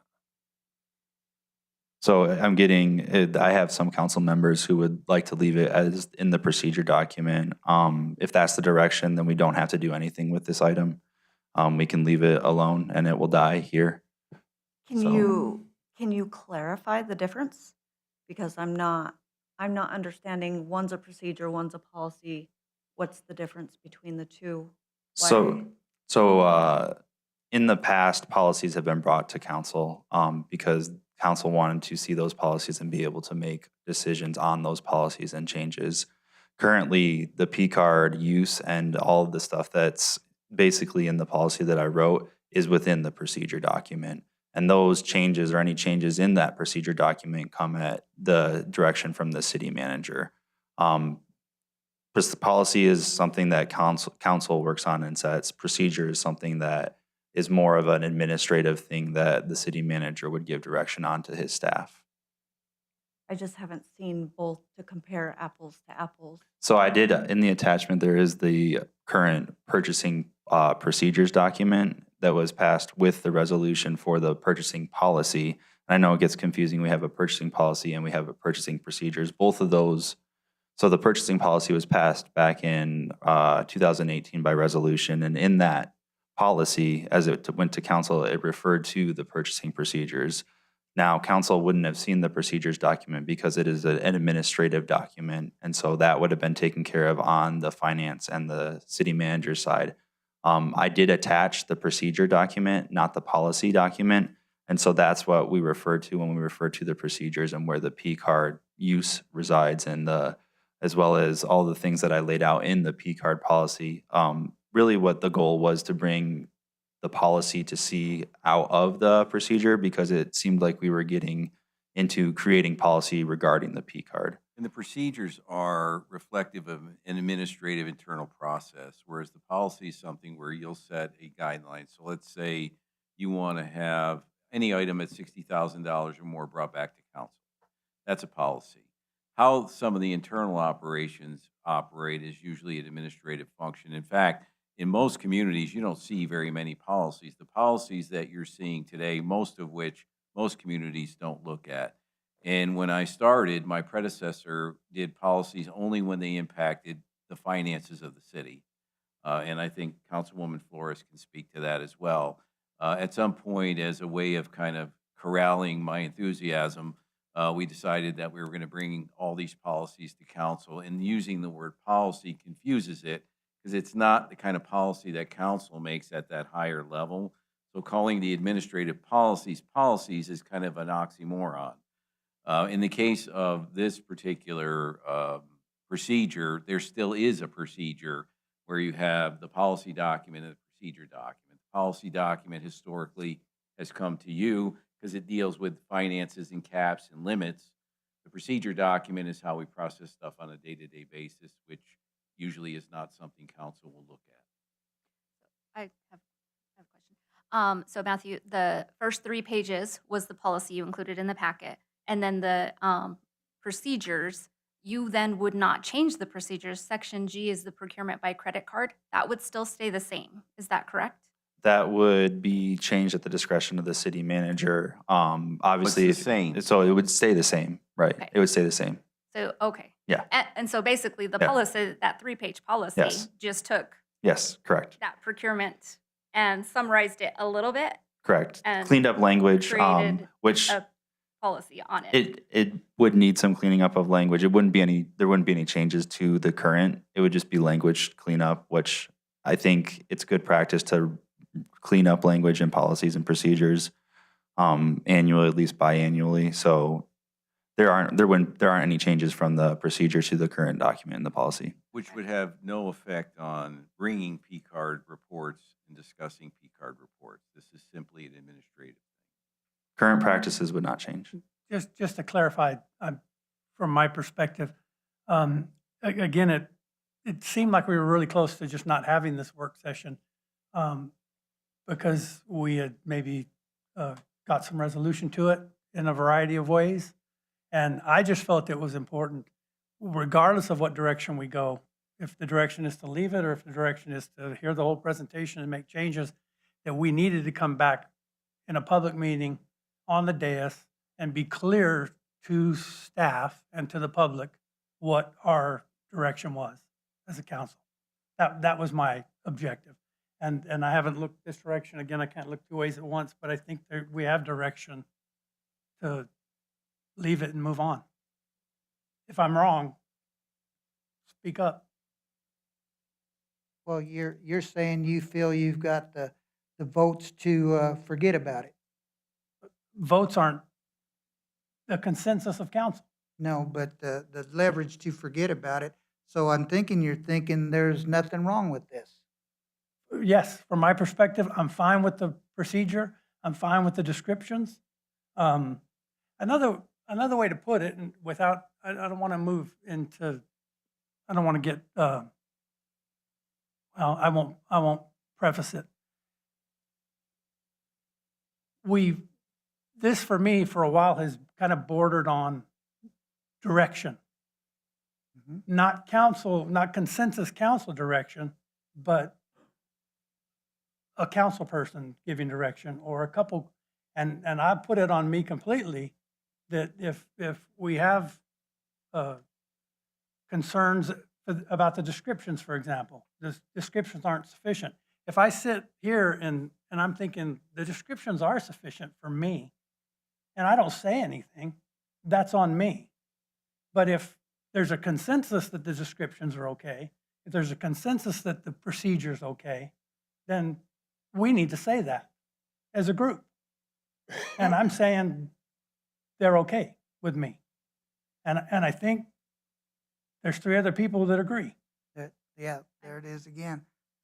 Well, yeah, I So don't you're understand, saying- I don't understand that comment, Arnold. There it is Well, again. it's Isn't that like- any consensus that we come up with? Isn't that No, just? no, it's like, I already have the leverage. There's no need to talk about it anymore.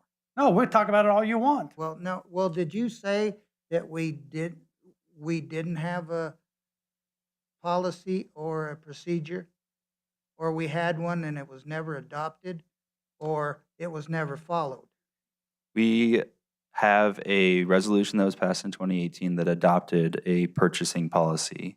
In that purchasing policy, it referenced a purchasing procedure, which is held at the administrative level. In that purchasing procedure, it talks about the use of P cards, which is almost, other than cleaning up the language, exactly what I brought in this policy tonight for the P cards, which resides in something that we currently practice in. Procedure is internal, So, and the policy is something that we did bring to council to pass. yeah, and it seems like you're saying, I really don't have to explain this to you.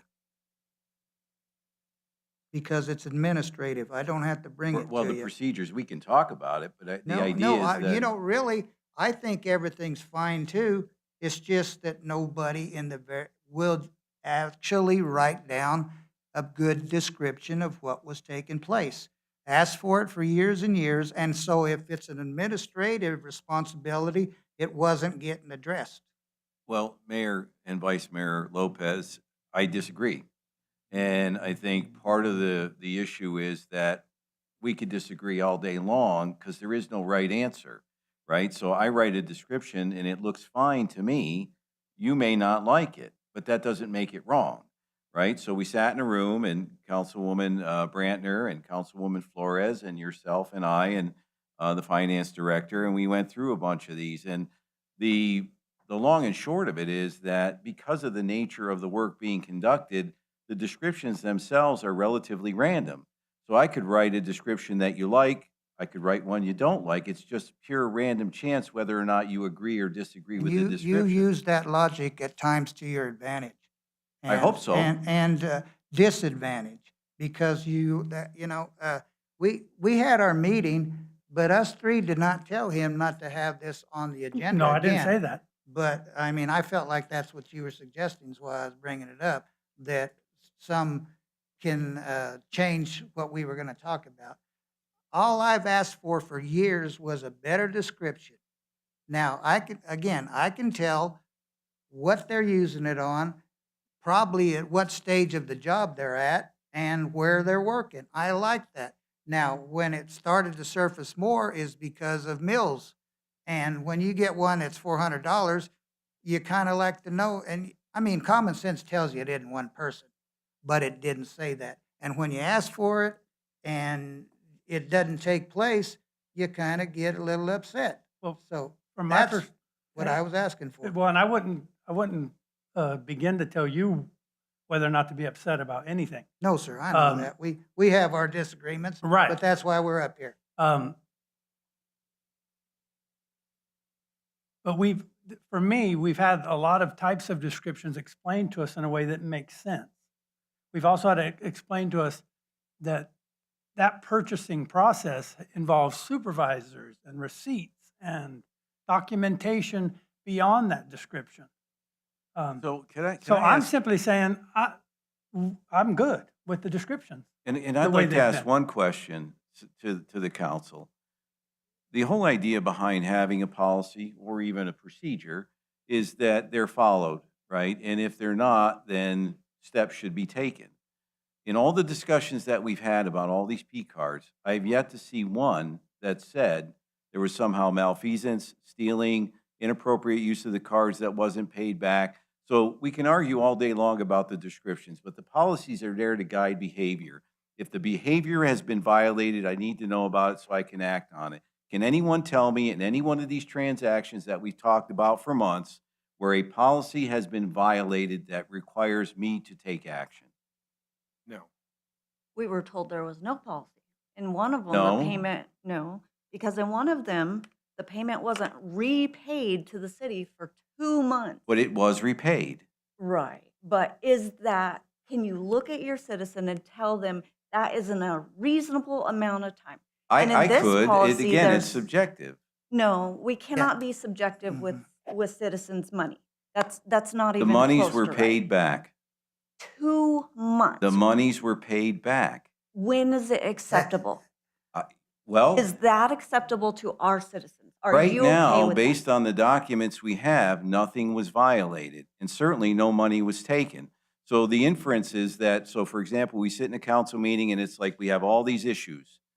Well, we don't go over them and we leave this thing hanging in the air that says, my God, the sky is falling. And it makes it sound to the world as though someone's stealing a lot of money. And again, no one has yet showed me in that example either. No, where because monies- Alma said our policies, she said tonight, our policy states it is to be repaid immediately. 2 months, 60 days is not immediately. So if, up to you, if it's not repaid in a year, that's still okay? No, I'm saying that there has to be some reasonable standards. So I don't know how long it takes to process a P card. What's the direction the council's giving right now? policy is all right. What's the direction the council's giving right now? Well, This is so- ridiculous. So far, what I'm hearing is things are fine. Exactly. So you can So take why up are we to going a to sit year. here and argue I over I two don't- people not happy? No, I'm trying to find a middle ground that says, look, if there is a real problem and there's a problem with people doing things inappropriate with P cards, I will address it. I just don't see anything rising to the magnitude where action is required on my part. I'm still going, no matter how many people like it, I'm still going to question it. I don't Good care for if you. you like it. I don't care if you think it's a waste of time. I have that right as a council member, and I am going to ask the questions on every transaction And that I I don't don't think feel. anybody's saying No. not to. I agree. And They I, are. No, I told you to No. personally, face to face, that I would never I'm still begrudge gonna anybody ask. the, absolutely. And if it takes an hour, it's going to take an hour. I'm 100% with you. I am And in too. fact, I encourage you, If it if you're takes all going to night. bring up a P card transaction, I'd like to see what it is and identify what the issue with that transaction is. Not just comments saying there are all these issues. I want to look at those transactions because if That would it's be great. important enough to bring it up, let's dive into it. Let's look at all of them. And because really, and if we don't even do that, where's the learning process in that? Well, if we have a policy, but we're not following it, what is the point? If our policy, like Alma says, is they need to pay it back immediately, what is the point Okay. of not updating that Okay, if so- we're not following? So let's say for the sake of argument that that's true and that that window is inappropriate. Out of all the thousands of transactions that have occurred, that's the one transaction that now has us pumping the brakes and now it's, the sky is falling again because that's what it sounds like. We have a job to make sure that our citizens' money is being spent reliably and honestly. We And- do. And see, every that's one where of I us. have an issue, because when you put the word honestly in there, I, as the manager of this organization, I take umbrage to that comment, because you have nothing factual to back up that there's dishonesty going on. You can question the window. changing the subject. No, I'm not. Yes, I'm you are. addressing the comment that was made. But it You're goes both defending ways. yourself. You're defending yourself. If you're going to tell me that things aren't honestly being conducted, it reflects on me, and I think that's a pretty legitimate position to take. And I totally agree with John, because when you start talking honesty, that reflects on me too. I have confidence in the procedure. So just tell me, I asked for better descriptions, and now you're telling me forget it. No, I think we're trying to do that. Arnold, I can think even you said they were getting better, right? Yeah, but how long they gonna hold up with that attitude? Can I make a quick observation? Yes, sir. I asked for 100% health insurance premiums. Did I get that? You're still working on that Have I talked about it since? because it isn't budget season. But you warned me you would. I would? Yeah, you said you weren't gonna give up on it. No, I'm not. And I admire you for that, but you know. we decided as a council the answer to that question, and then we moved on. And that's So- what I said at the opening. There's 4 of you or whatever, so I don't need to talk about it no more because the decision was made. And I agree with you. If a majority says that, that's what I have to go with. Well, then let's move on. Which is That's exact what we do. opposite of the comment you just made. Okay, probably so. I don't talk well. But so, To me- descriptions are out the door. No, ask all the questions you want about the descriptions, but staff needs, from my perspective, staff needs a clear direction from this council speaking with one voice. We spoke with one voice on 100, 0, 90, 10. We spoke with one voice, and that deal is done. I might still work on it. I might still chat with people offline about it, but that is over. Well, I know, and again, my voice has said, you guys like the way it is, so that's the way it's going. I hope the descriptions do improve, because, you know. Well, and again, Councilwoman Brantner, my understanding is you're still going to raise issues on P cards, correct? Absolutely. Okay, Right. so I don't know what we're missing, right? But you're not gonna listen.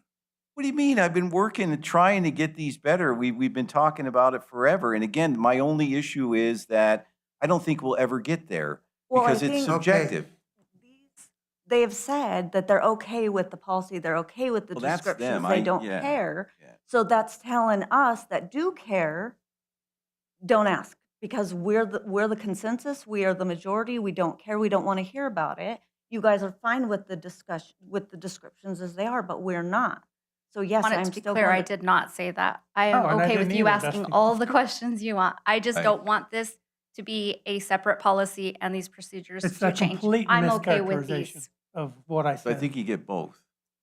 They don't want to change the policy or procedure, but they're not saying not to discuss the description. And especially the don't care. You just throw in the don't care. No, because you said, I'm okay with how the descriptions are. You Right, said- that doesn't mean I don't care if there is misuse or if there are issues. Those need to be dealt with by the manager. Don't speak for me that I don't care. Okay, you're And, good. or that You're I've done. implied in the slightest that you ask all the questions you want. I'm going Have to. all the problems you want with it. I am That's fine with definitely me.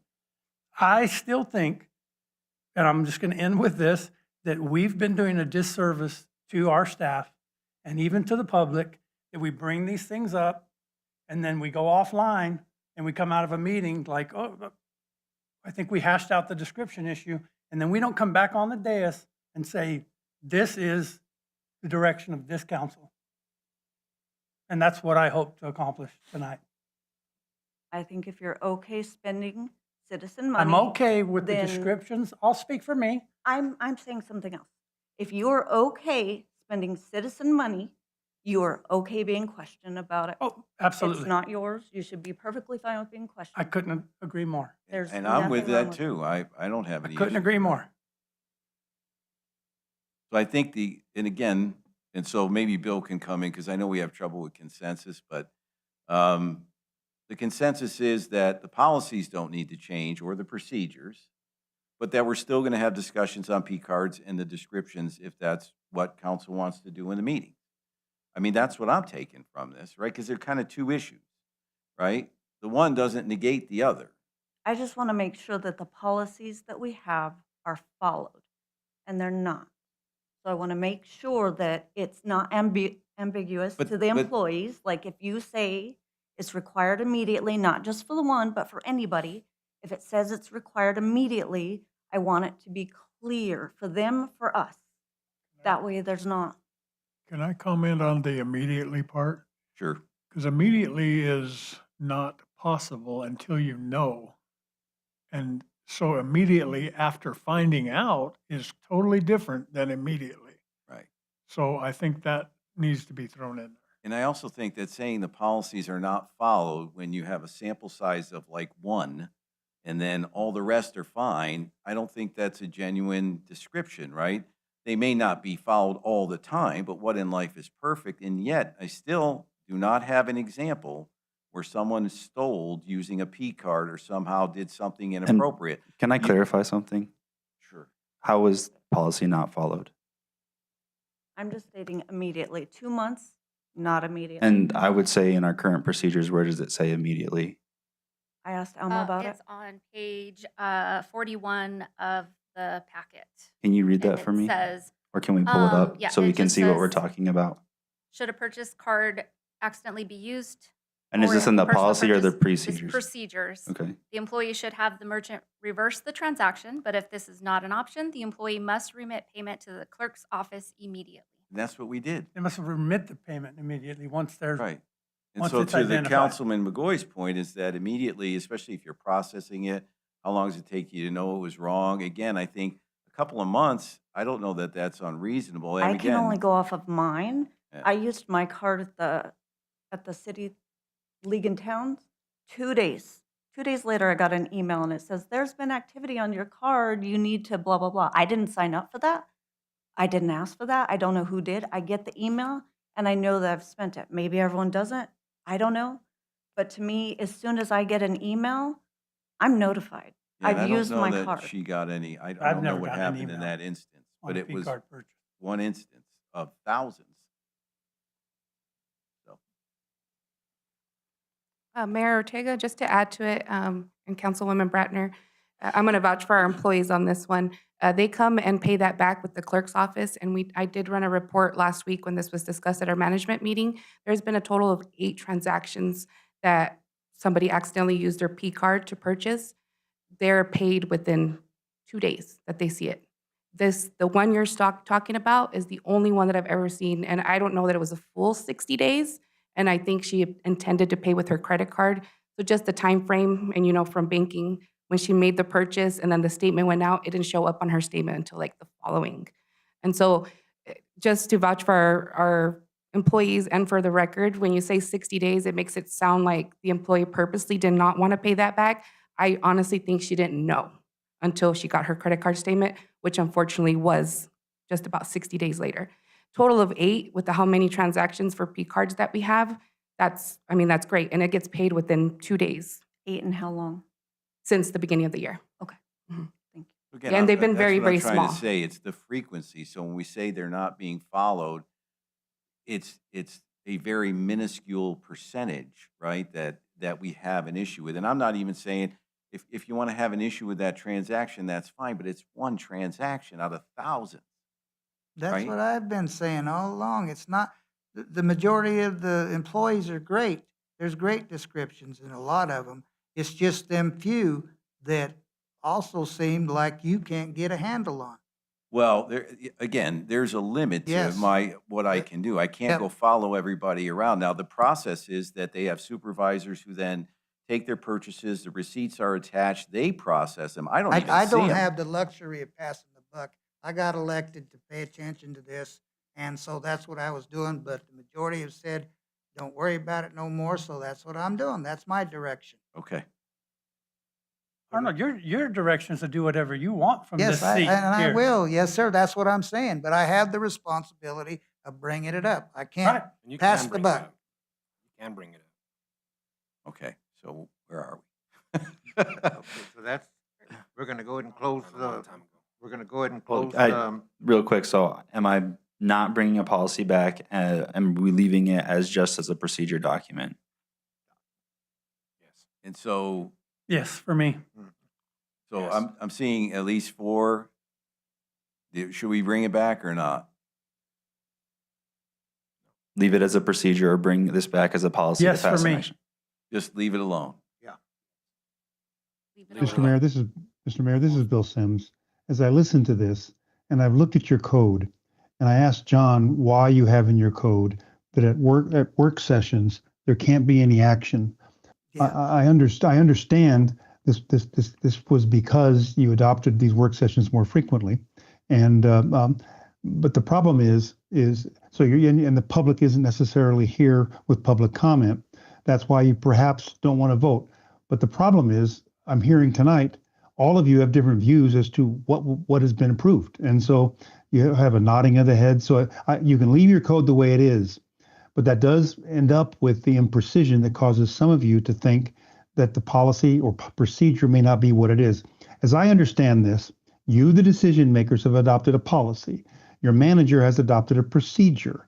I think the two go hand in hand, and all of you have every right in a public meeting to question anything on all of those. But we may want to think about being able to call for votes at work sessions so there's no misunderstanding concerning who agreed to what. Okay, well, it's pretty clear right now we have 4 that don't want to do this. Is that Okay. correct? All right, so Thank you. okay, we're gonna close the work session and reconvene into a regular meeting. Item number 10, everybody have a chance to review the minutes of September 8th, 2025 and September 15th.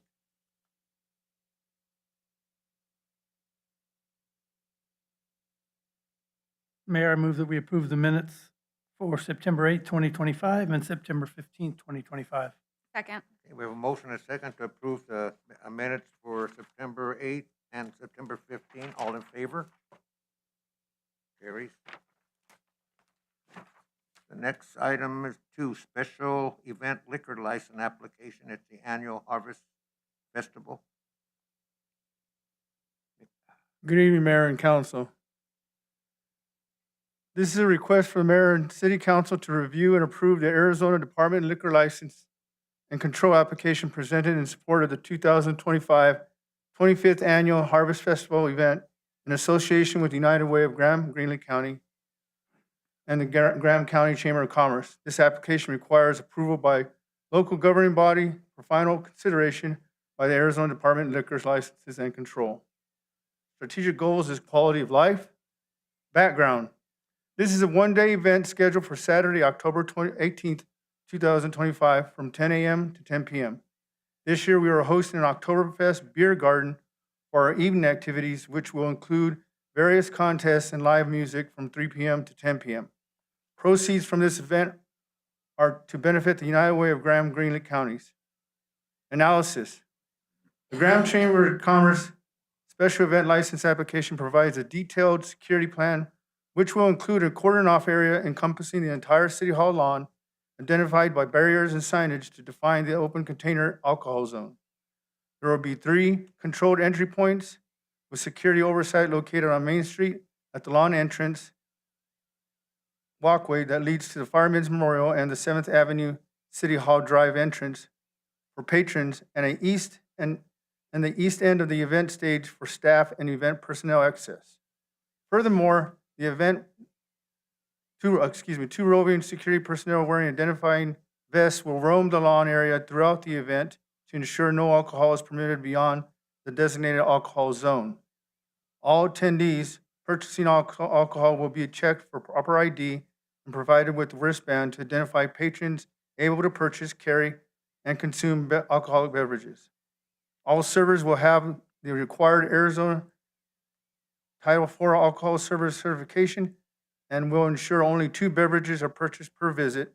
Servers and event staff will also closely monitor patron consumption. The Harvest Festival is a seasonal tradition for the city of Safford and a great opportunity to further promote a sense of community unity, morale, pride, while supporting the United Way of Graham-Greenlee counties. Recommendation from the staff is highly recommended for the City Council's approval of this application. I stand for any questions. Yes, ma'am. The application is blank, so there's nothing on it. So is there a reason why the application is not filled in? It's signed, but it's not filled in. The cover, the one sheet that's not filled out, that's for the state of Arizona to fill out, the front page.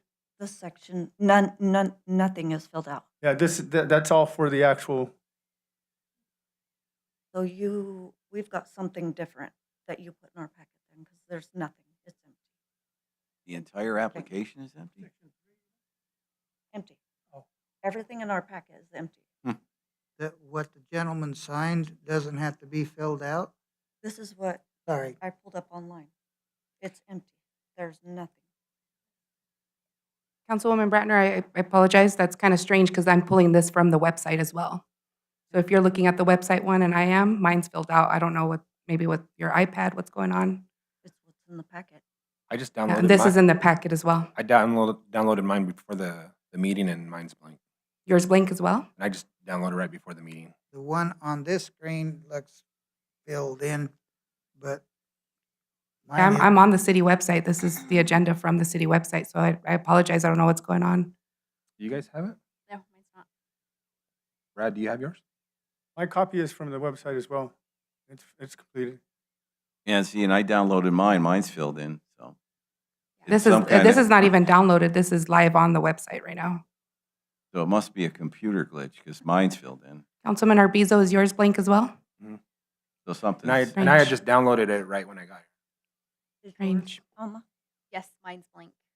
I don't have I one don't pulled I don't up. know what's going on then. I apologize, but Yeah, mine's not, and I downloaded mine from the website, so. So it's a computer thing. Oh. comment or a question. Okay, so I take that back. So I downloaded it, but then I downloaded it to another program. The one I downloaded to the other program is blank, but the one off the website is filled. So I can explain, PDF, the Adobe PDF, it recognizes forms and it will clear it out. It'll say you've seen this form before and it clears it out to avoid any mistakes. So that's happened to me when I put this agenda packet together. It usually clears it out. I have to go and save this Era. under a different format. Sorry, I'm freezing. If we could turn the air up, and Brad's cold too. Yeah, I so- actually was too. But I'm getting old. I'm Me, I old have a and I fan don't going. think the circulation's good anymore. Yeah, so I apologize. I bet you that's what it is. When you That's guys what it is. download it, Adobe recognizes that this form has been seen before by you and it clears everything. So But- like I annotate, because I think we're all Probably. using I That's, annotate. when I did that, it's not on, it's blank. Yeah, mine's That's blank probably with why. I When I went annotate. down to where I downloaded off the website before I downloaded to the OneDrive, I mean, that's all filled out. Okay. So Perfect. that was the problem, I guess. Then I guess we're I have a good. question or Yes, ma'am. comment. I don't know. So I know the new brewery over there and down close by Maine is opening up soon, and I'm just wondering if there will be opportunity for them to be able to start getting involved with some of these events and give them opportunity to grow.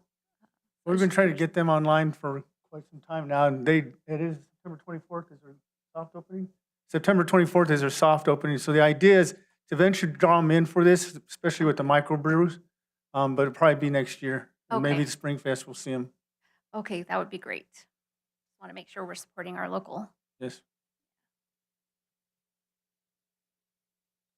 Anybody else? It's an action item. Mayor, I move that we approve the special event liquor license application for the Harvest Festival. Second. Okay, we have a motion and a second to approve the special event liquor license application for the annual Harvest Festival. All in favor? Opposed? Done. Thank you. Thank you. And we'll move on to item number 11, contracts and agreements. The intergovernmental agreement between the city of Safford and the Arizona State Forester. Good evening, Mayor and Council. Tonight, this request is for Mayor and City Council to review and authorize the Fire Chief to execute the following IGA with the Arizona State Forester. The goals in this is quality of life for public safety and intergovernmental cooperation. The background that we have right now, currently the City of Safford has no agreement with the Arizona State Forester. Current operations only allow us to request limited assistance from Thatcher and Pima Fire. This agreement, there is no compensation paid if the Safford Fire Department assists the Arizona State Forester within the fire district limits or elsewhere in Graham County. However, compensation would be provided if the department were to assist outside of Graham County. Additionally, the fire chief retains the authority to decline a request for assistance from the state forester if fulfilling the request would deplete local resources or personnel. This ensures that the fire department's ability to respond to emergencies within the city and surrounding fire district is not compromised. The purpose of this agreement between the city of Safford and the Arizona State Forester will allow the following: use of state fire response within the Safford Rural Fire District, use of state fire resources for training and education, and give Safford Fire the ability to help the Arizona State Forester on state-controlled wildland fires. It's recommended that Mayor and Council approve this agreement between the City of Safford and the Arizona State Forester for a period of 10 years. Stand here for any questions. How does that work now with no agreement? They can't help us on any, like if we're, take the rivers on fire and that, they can't come down there for liability purposes. Oh, okay. The agreement was for how long? What was that? For how long? It's a 10-year agreement. So it says right now that there's no compensation paid if the Safford Fire Department assists the state. Will this be changing that? No, I apologize, I misprinted when I wrote that. This IGA, there's no compensation. Right now, we don't help the state and they don't help us because we don't have an agreement. In this agreement, there's no compensation that goes between the city of Safford and the state or back with this IGA if we go So if we needed their help. within our district. Like if we go outside, if we were to say go up to Shola or something like some big fire up there, then there'd be compensation for us to go up there. But If that's, they come help us with this, would we have to pay them? no. No, okay. This just a standard cleanup? I mean, cleaning up this agreement or wanting to have one that we didn't have? This, we've never had an agreement with the state forester, so this is a new agreement. And I don't see that our council has signed off on it. They have looked at it? The fire district, This, what you're bringing before us? the Bill has reviewed it, and the fire district has also reviewed it. So Bill has signed off on it. Correct. I've been working on this since about February. Mr. Mayor, members of council, after Yarnell, we understood state forestry had some very poor agreements, almost all of which overly burdened cities and towns. Since then, under the auspices of the risk pool, we've been improving it. So these agreements, in effect, say each party has to bear their own responsibility for their own liability and indemnify the other. We did not have that before, so this is a good step forward. Thank you.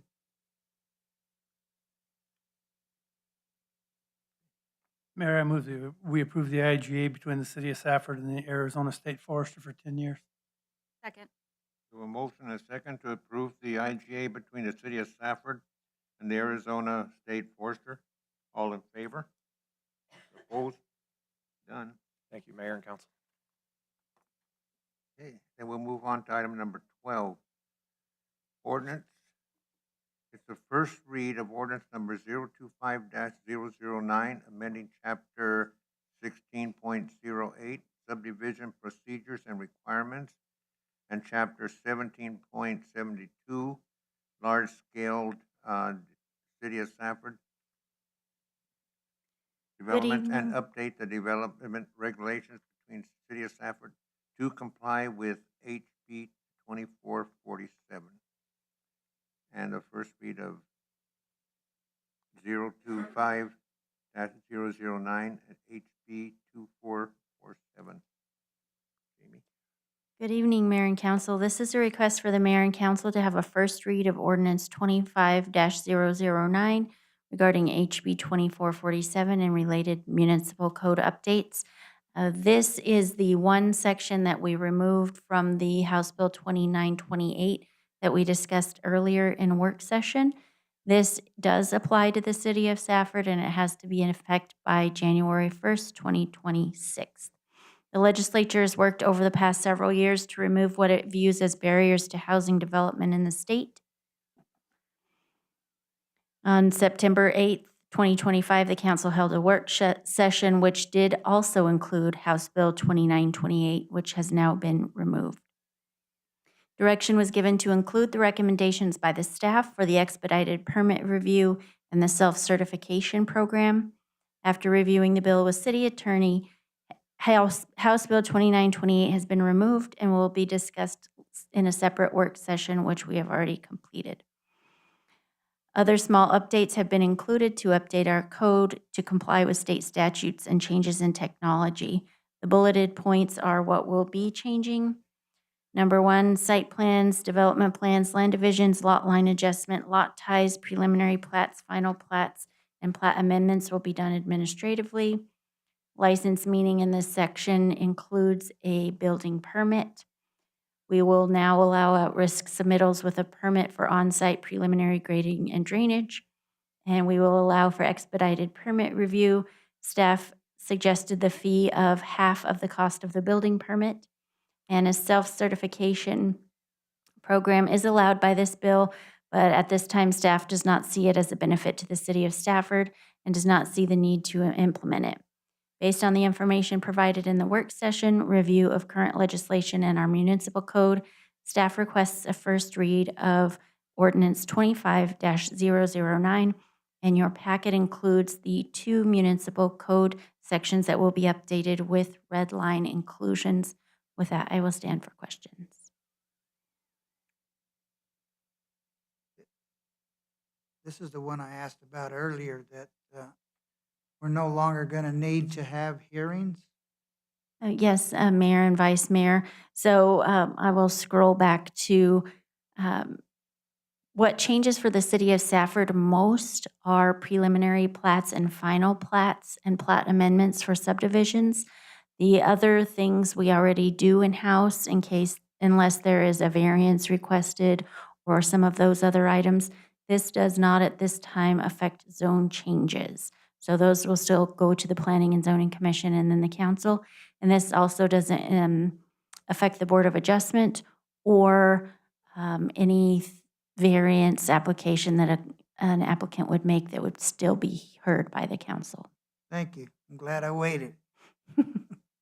And Mayor, Vice Mayor, we could still get public comment. So while it's not required and you don't have that process, we could still inform the public. and But we still- don't have to post it You- in the neighborhood? Right, and you won't get a public hearing, but they could still comment.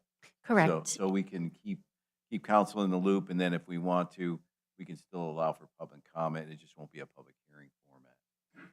Yes, and Mayor and Council, we also changed our monthly report policy procedure, internally. So now those will be on the website, and I will be including a director's note in each of our planning monthly reports that show what we have in the development pipeline, and so that anybody that wants further information can call me.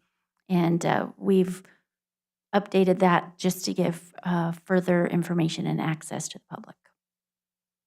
And so thank you for your comment, because I had no idea they weren't being posted, so they'll be back up again.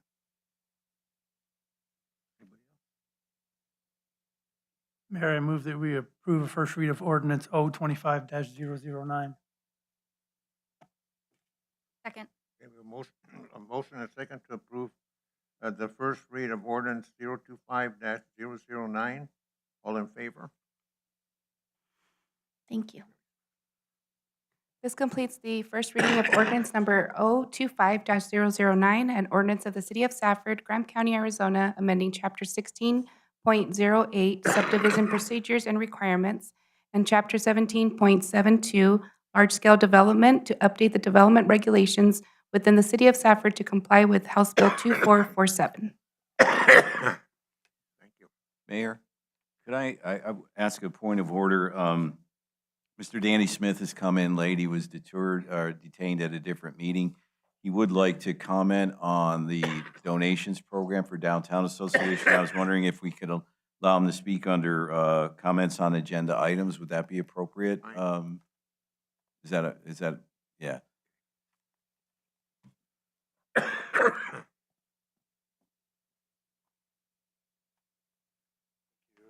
Thank you, Mayor, Council. I'm Danny Smith, 350 Cochise Street. Thank you for letting me speak. I was racing around Safford High School track as part of homecoming activities, and I came here out of breath. But I'm glad that I get to explain a little bit about what we would do with the money from our application.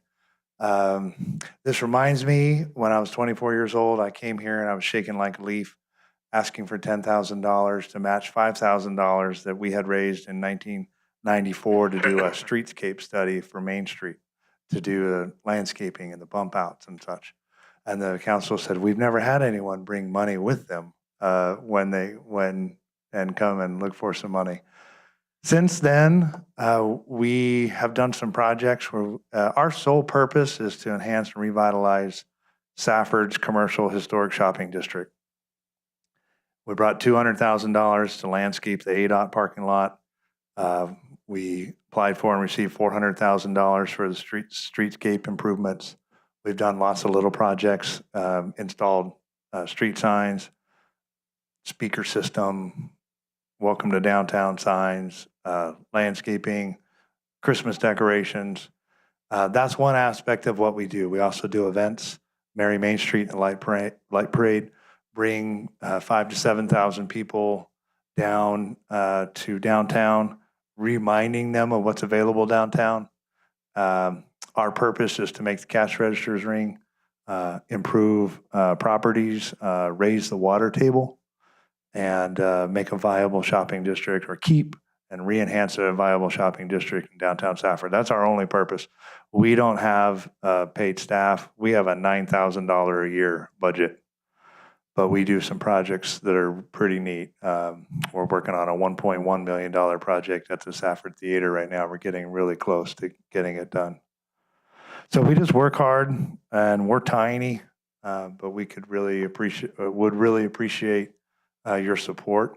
Much of the way downtown looks is a result of the facade grant program these days. Over the last 19, 20 years, we've raised about $190,000, but that's been matched about 8 or 9 to 1. So almost $1 million in improvements that the business owners invest themselves, because it always takes more than the little bit of money that we have. But the little bit of money that we're able to contribute is the impetus. Is what starts them to do it. You just go down the street, Genevieve, Safford Builders, Copper Cotton, El Charro, Safford Dance. There's much of the way that Safford downtown looks right now and has been improved is a result of the facade grant program. And with that in mind, I appreciate your time. If you have any questions, I can answer them. I do. I'm Yeah. glad you actually came. I had someone call me today and ask me, of this, if you were approved for the full amount, how much would be going towards the theater? 0. Okay. Yeah. I didn't know the answer, so I wanted it straight from you. Yeah. Okay. We need money for that too, but this ask is for the facade grant program and for help with Mary Main Library. We made a change to where I don't really know how to describe it, but some monies you had left over, you could carry over now. Mr. Seal brought it to our attention one year that, how does that go, John? I done forgot. The way that we did it was to say, generally speaking, Vice Mayor, we don't allow operational unexpended funds to carry over. In the case of the Downtown Association, we were going to take any funds that they did not spend and carry them over. I think, however, you spend them pretty quickly. Yes, last year we had quite a few grant applications, Retrograde, Fancy Pizzeria, the barbecue place. Yeah, the way that those places look, they're sliding glass doors, they're the garage doors at Retrograde. Those are with your help and our help. And those items are in the packet, the listing. So they tended to spend their money out. Usually, I know I was at a meeting when we gave facade grants. I mean, with the first meeting after that, they were expended. Yes. Thank you, sir. All right, appreciate you. Thank you. Thank you, Danny. Okay.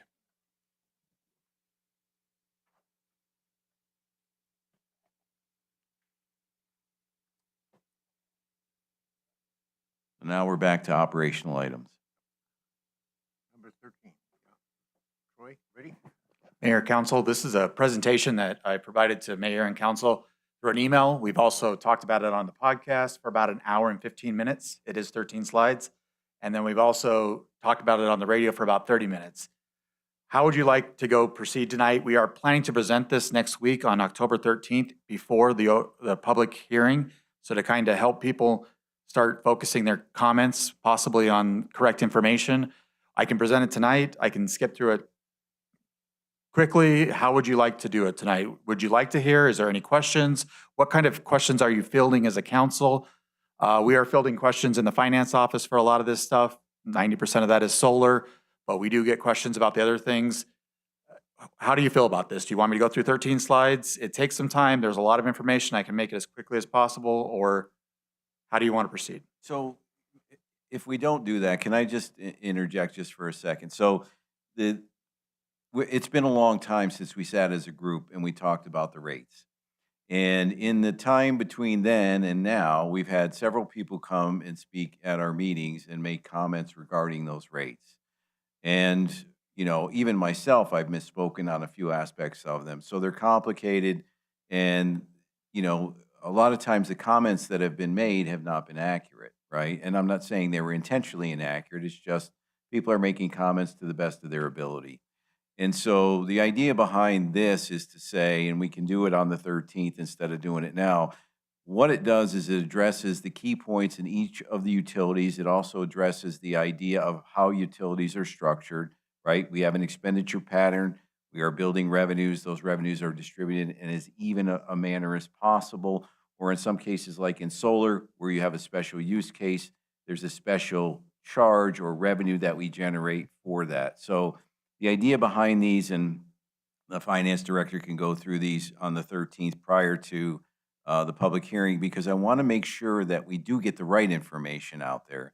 And so before we hear people, you know, the one gentleman made a comment that we're charging 2% or so. It just was a wrong number. And when I asked about it, he's like, well, I don't know what you're charging. And I understand people are frustrated, but I do believe it's important for us to get the right information out. So the summary that's in here really is big picture. Why do we do rate studies? How are they done? Because everybody's going to have an anecdote while they're being impacted. Of course they are. Everybody's going to be impacted in some manner. Two, it's going to go into each of those rate studies and key on very important things within each fund: water, sewer, electric, gas, and so on. And then it's going to show you at the end, and at least put the last slide up, please. And so it's going to show you at the end, not a black screen, that in the end, for those who show up to talk about those who are least able to pay, we were very, very careful, and at council direction, mind you, to make sure that we tried to make that impact on those least able to pay minimal as possible. So a Safford resident typically will actually see their bill go down. That doesn't mean every single person's bill will go down, but it does show, because of decreases in the areas like electric, that overall a typical Safford resident will see their overall bill go down if they are a recipient of all their utilities. And so we want to close with that because it's important. It's important that people understand when someone gets up and they start talking about the impact on those least able to pay. We looked at that. We structured these rates in a way to take that into consideration and not have that impact. So again, we don't have to go through all this tonight, and I guess if I keep talking any longer, you could have. But it's important. It's important that this get out there because we need to put out the right information. So with that, I'll stop talking. Is it open for questions? It's an operational.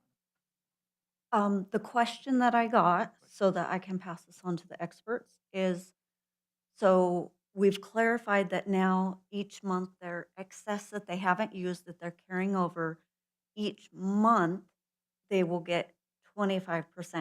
Can you please clarify how often that amount changes? Do we set a rate monthly? I don't even know how often our utility rates change. It's an annual average. So that's So the it's an same, annual- okay. so it depends on how many kilowatts you generate. So Right. if you generate 1,000 kilowatts, you're going to get it at that average. Okay. If you generate 100 kilowatts, you're going to get it at that average. But it's that 25% of what you generate. So you don't get a full one-to-one in excess. That's the word excess, I think, has been missed by a lot of people. It's excess generations at 25%. Anything you generate to cover your own energy is one-to-one. So you're still getting 100% of the value of your solar as long as you keep it at your house. When you have excess and you sell it back on the market, we're not giving you 100% any longer. So that is a rate increase for some customers. There is 440 solar customers. Some of them will actually see an increase and have to start paying an electric bill. Some will not. And there will be a first-time payout with this program we're planning for in June of 2026. So some will get a large check, some will not. So it's hard to talk solar because not everybody's in the same situation. Every customer got themselves into their own situation. So there is people that are going to see an increase. That is part of the increases. It's not part of that average slide that John just showed you. Those solar customers might actually have to start paying electric, which they didn't under the old model. So I just want to be very clear. We tried our best to keep the rates affordable and financially stable and viable. And that's where solar is a change. And there could be some customers that do get affected. So with the 25%, we're going to give them 25%. Is that going to be, how is that? Is that going to be a dollar amount that goes into their account, or is that going to be kilowatts? We look at dollars. Okay, Really, so- everything kilowatt gets generated and turned into dollars, and that's what gets carried over in the form of dollars. Okay, so at the end of the year, whatever we decide we want end of year to be, they will get a check for whatever that balance has grown to. And So the we don't- 100% credits that they've got right now are still in that account at a certain dollar. They will get credit for those also. That is the grandfathering that we talk about Which is a sometimes. separate issue. So in other words, he's talking about buying out credits that exist. To your point, you will accumulate those credits at 25% of the excess that you generate. And at the end of the year, if you have money, if you have excess credits or kilowatts that you generated, a dollar value gets applied and you get paid out at that level, right? So there are some customers, about 200, that might not get a check. So But they will know month to month. what that dollar credit balance situation is. And some months they might have to pay, right?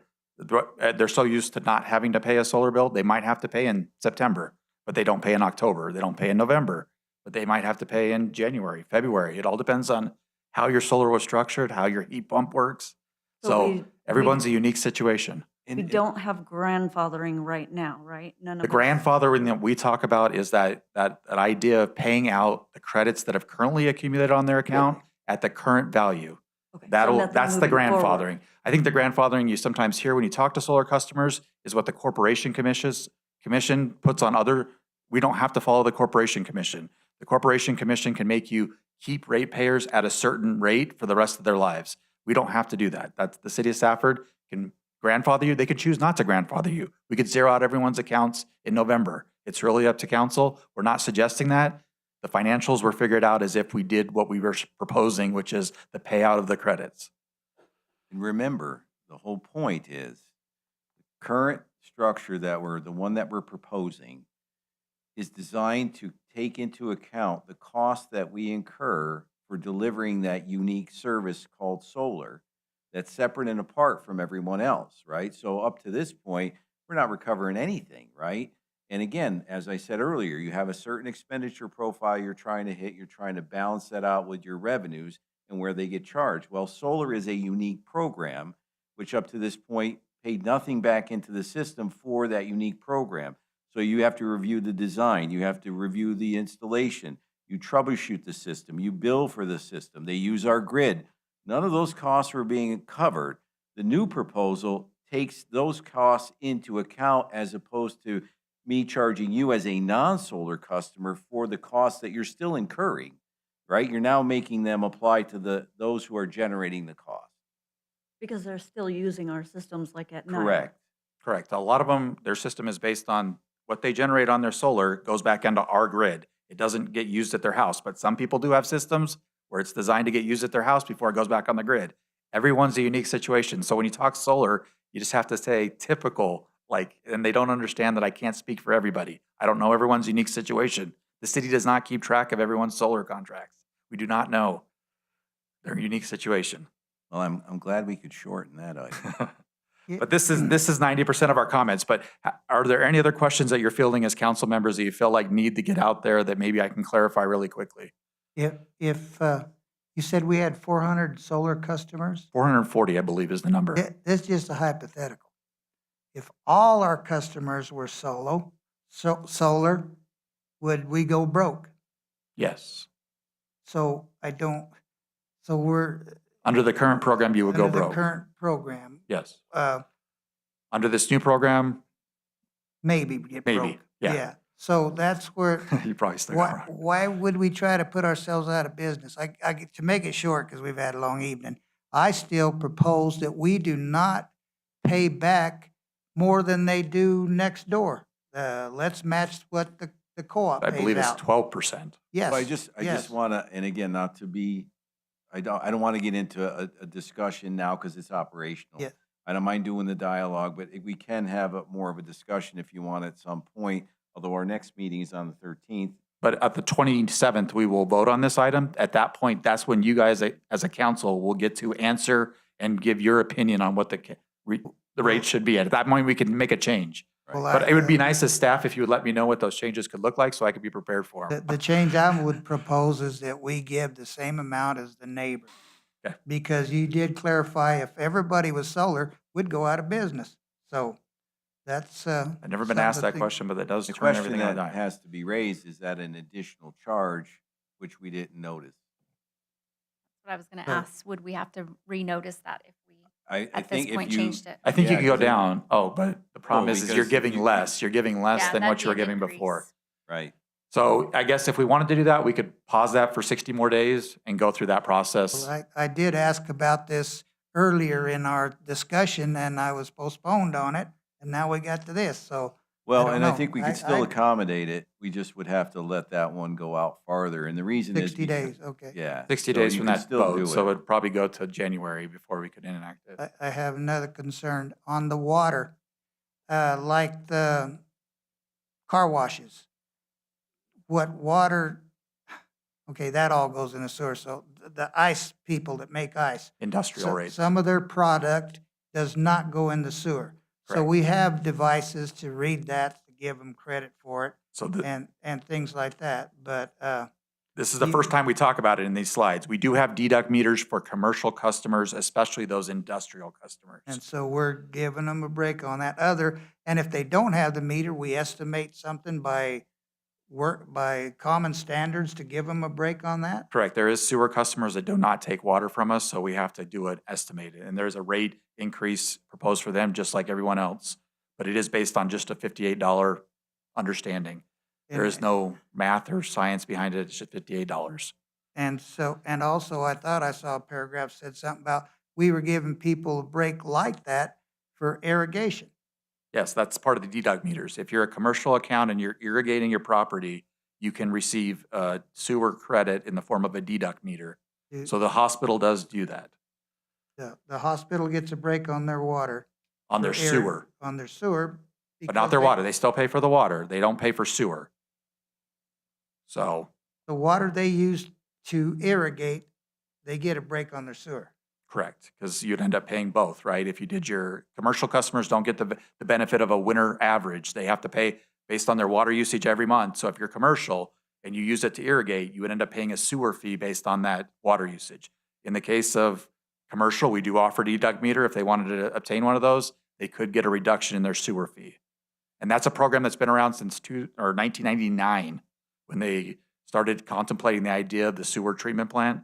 We just haven't talked about it. So I'm trying to get that out. There has been a few questions about sewer commercial rates. So That's not, and the hospital's done a lot to try to cut back on it.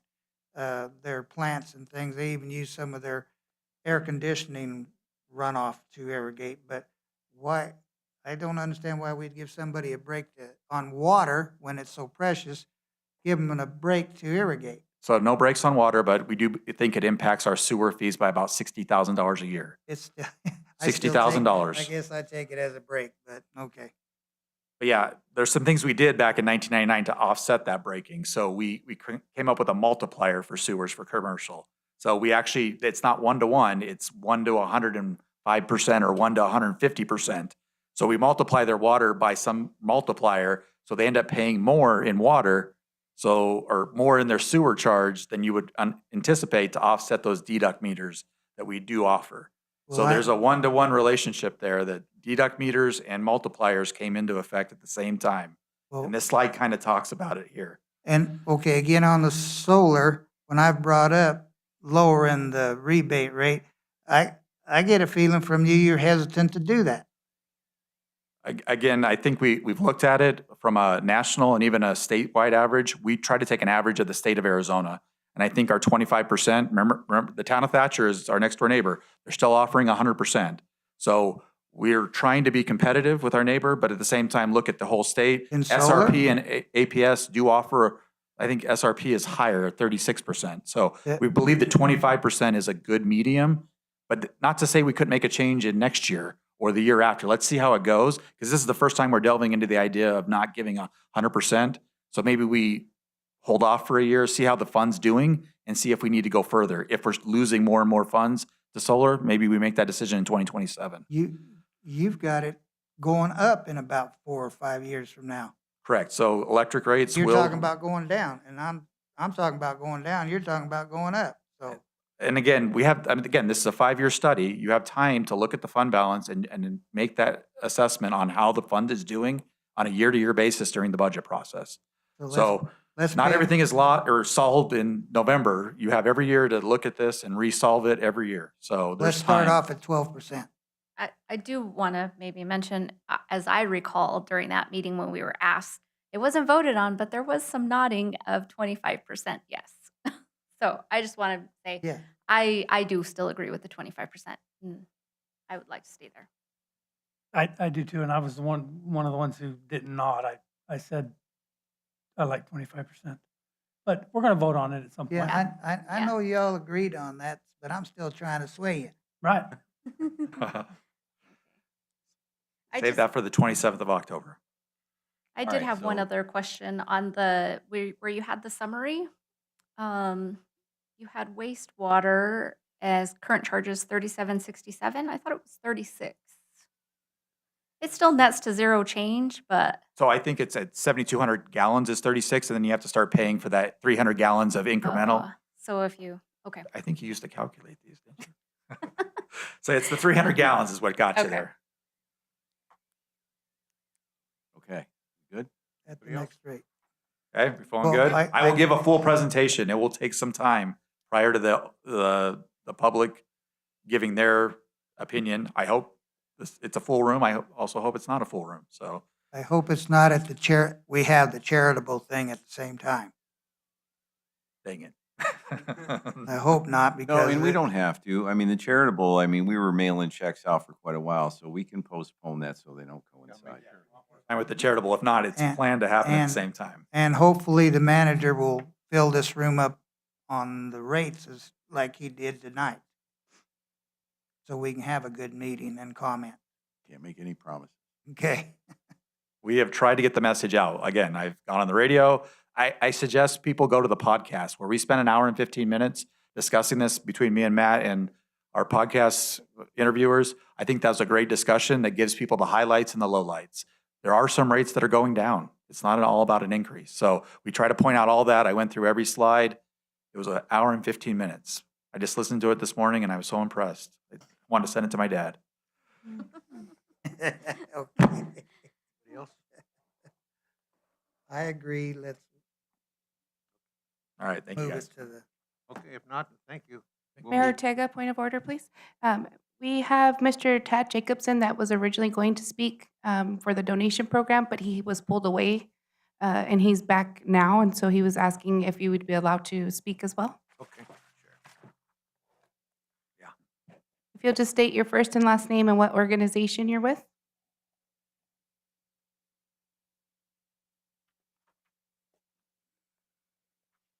Thank you, Mayor, Board.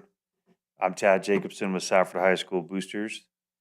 And I live in Safford, 1519 South 10th Avenue. Appreciate you letting me come back and have a chance to talk about a couple of things we need. As you know, the boosters were dormant in Safford for many years. They've been pretty active the last 3 years, and just like any other entity, they're looking for money. Our school budgets get cut every single year. And so if you've worked in education, you've always had the bad news of telling everybody that do less with or do more with less. And so we actually, my better looking son wrote his first grant or wrote this up. And as you can see, you've probably read it.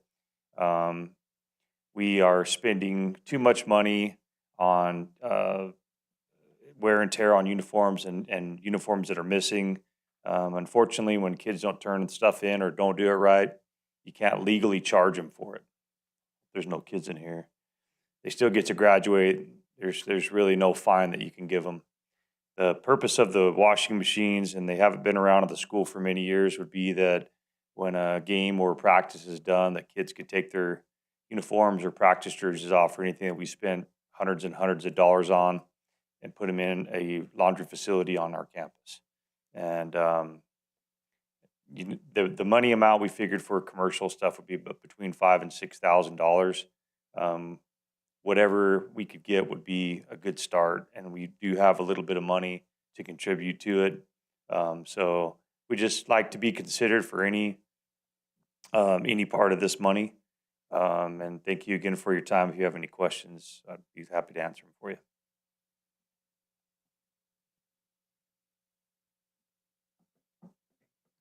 Thank you very All much. right, thanks.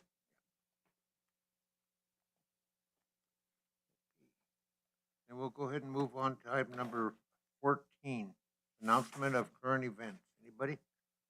Mayor, quick summary of a very current event. Just apologies, especially to Matthew for derailing the work session on the P card. I think it was a good discussion. I didn't intend for it to be contentious, but I'm definitely the one who rolled the ball. So.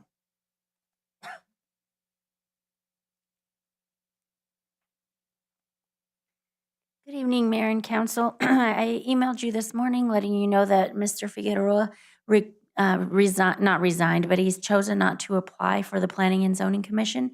So we have one position available. It was posted today. We will also be getting the availability for people to apply online. And so that nomination from the group of people who apply will come to you, and we can look at interviews or whatever process that the council decides on at that time. So it'll be posted until the end of October. Mr. Mayor, Council, just a reminder, this weekend is the Salsa Fest, Friday and Saturday on historic Main Street, City Hall lawn, as well as the All Bulldog reunion. So it's going to be an exciting and busy time in the city of Safford this weekend. Thank you. Mayor Ortega, quick question to the council. We have the Graham County Fair Parade coming up on October 10th. I just want to see if there's any interest so I can sign up the council for a float, or if you want to sit this one out. I'll do it. I have 2. Got a driver. I should be good. Okay, 3. Yeah, I Good. should be good. Okay, we'll get you, I'll send out some more information, either myself or Jessica. I'll either ride or I'll be with the honor guard. Okay. I want to ride in the chief's brand-new fire truck. Okay. Okay, number 15, request for future agenda items. Anybody? I have one. We kind of have discussed it a couple times and we've gotten an email on it. Can we please have some kind of a presentation on the substation and the security and all that good stuff? So because we're getting emails, but I would just like to see a presentation. That way we get the full scope of what we're discussing. Mr. Cook sent out the one that I don't know it by heart, but he sent out that one talking about the substation and there would have to be like a terrorist attack or something. Can we just get a presentation from him about the substation? Sure. That way we could know what the email is about. Well, it was a council request for information, so I sat down with Mr. Cook and tried to work out something that covered, A, if the substation just went out completely, what would happen, and we would be down. And then B, various kind of scenarios in terms of different levels of failure within the substation. And so, but I think it would be a very fruitful conversation because there's some stuff in the CIP that addresses some of those issues. So if it's of concern, then he would be the guy to go over it. So we can add that. The events of the world kind of tell us we probably need to. Okay. Yeah. Anybody else? Otherwise, we'll move on to item number 16. Mayor, I move that we adjourn. Second. Okay, we have a motion and a second to adjourn. All in favor? We're adjourned. Doesn't know 6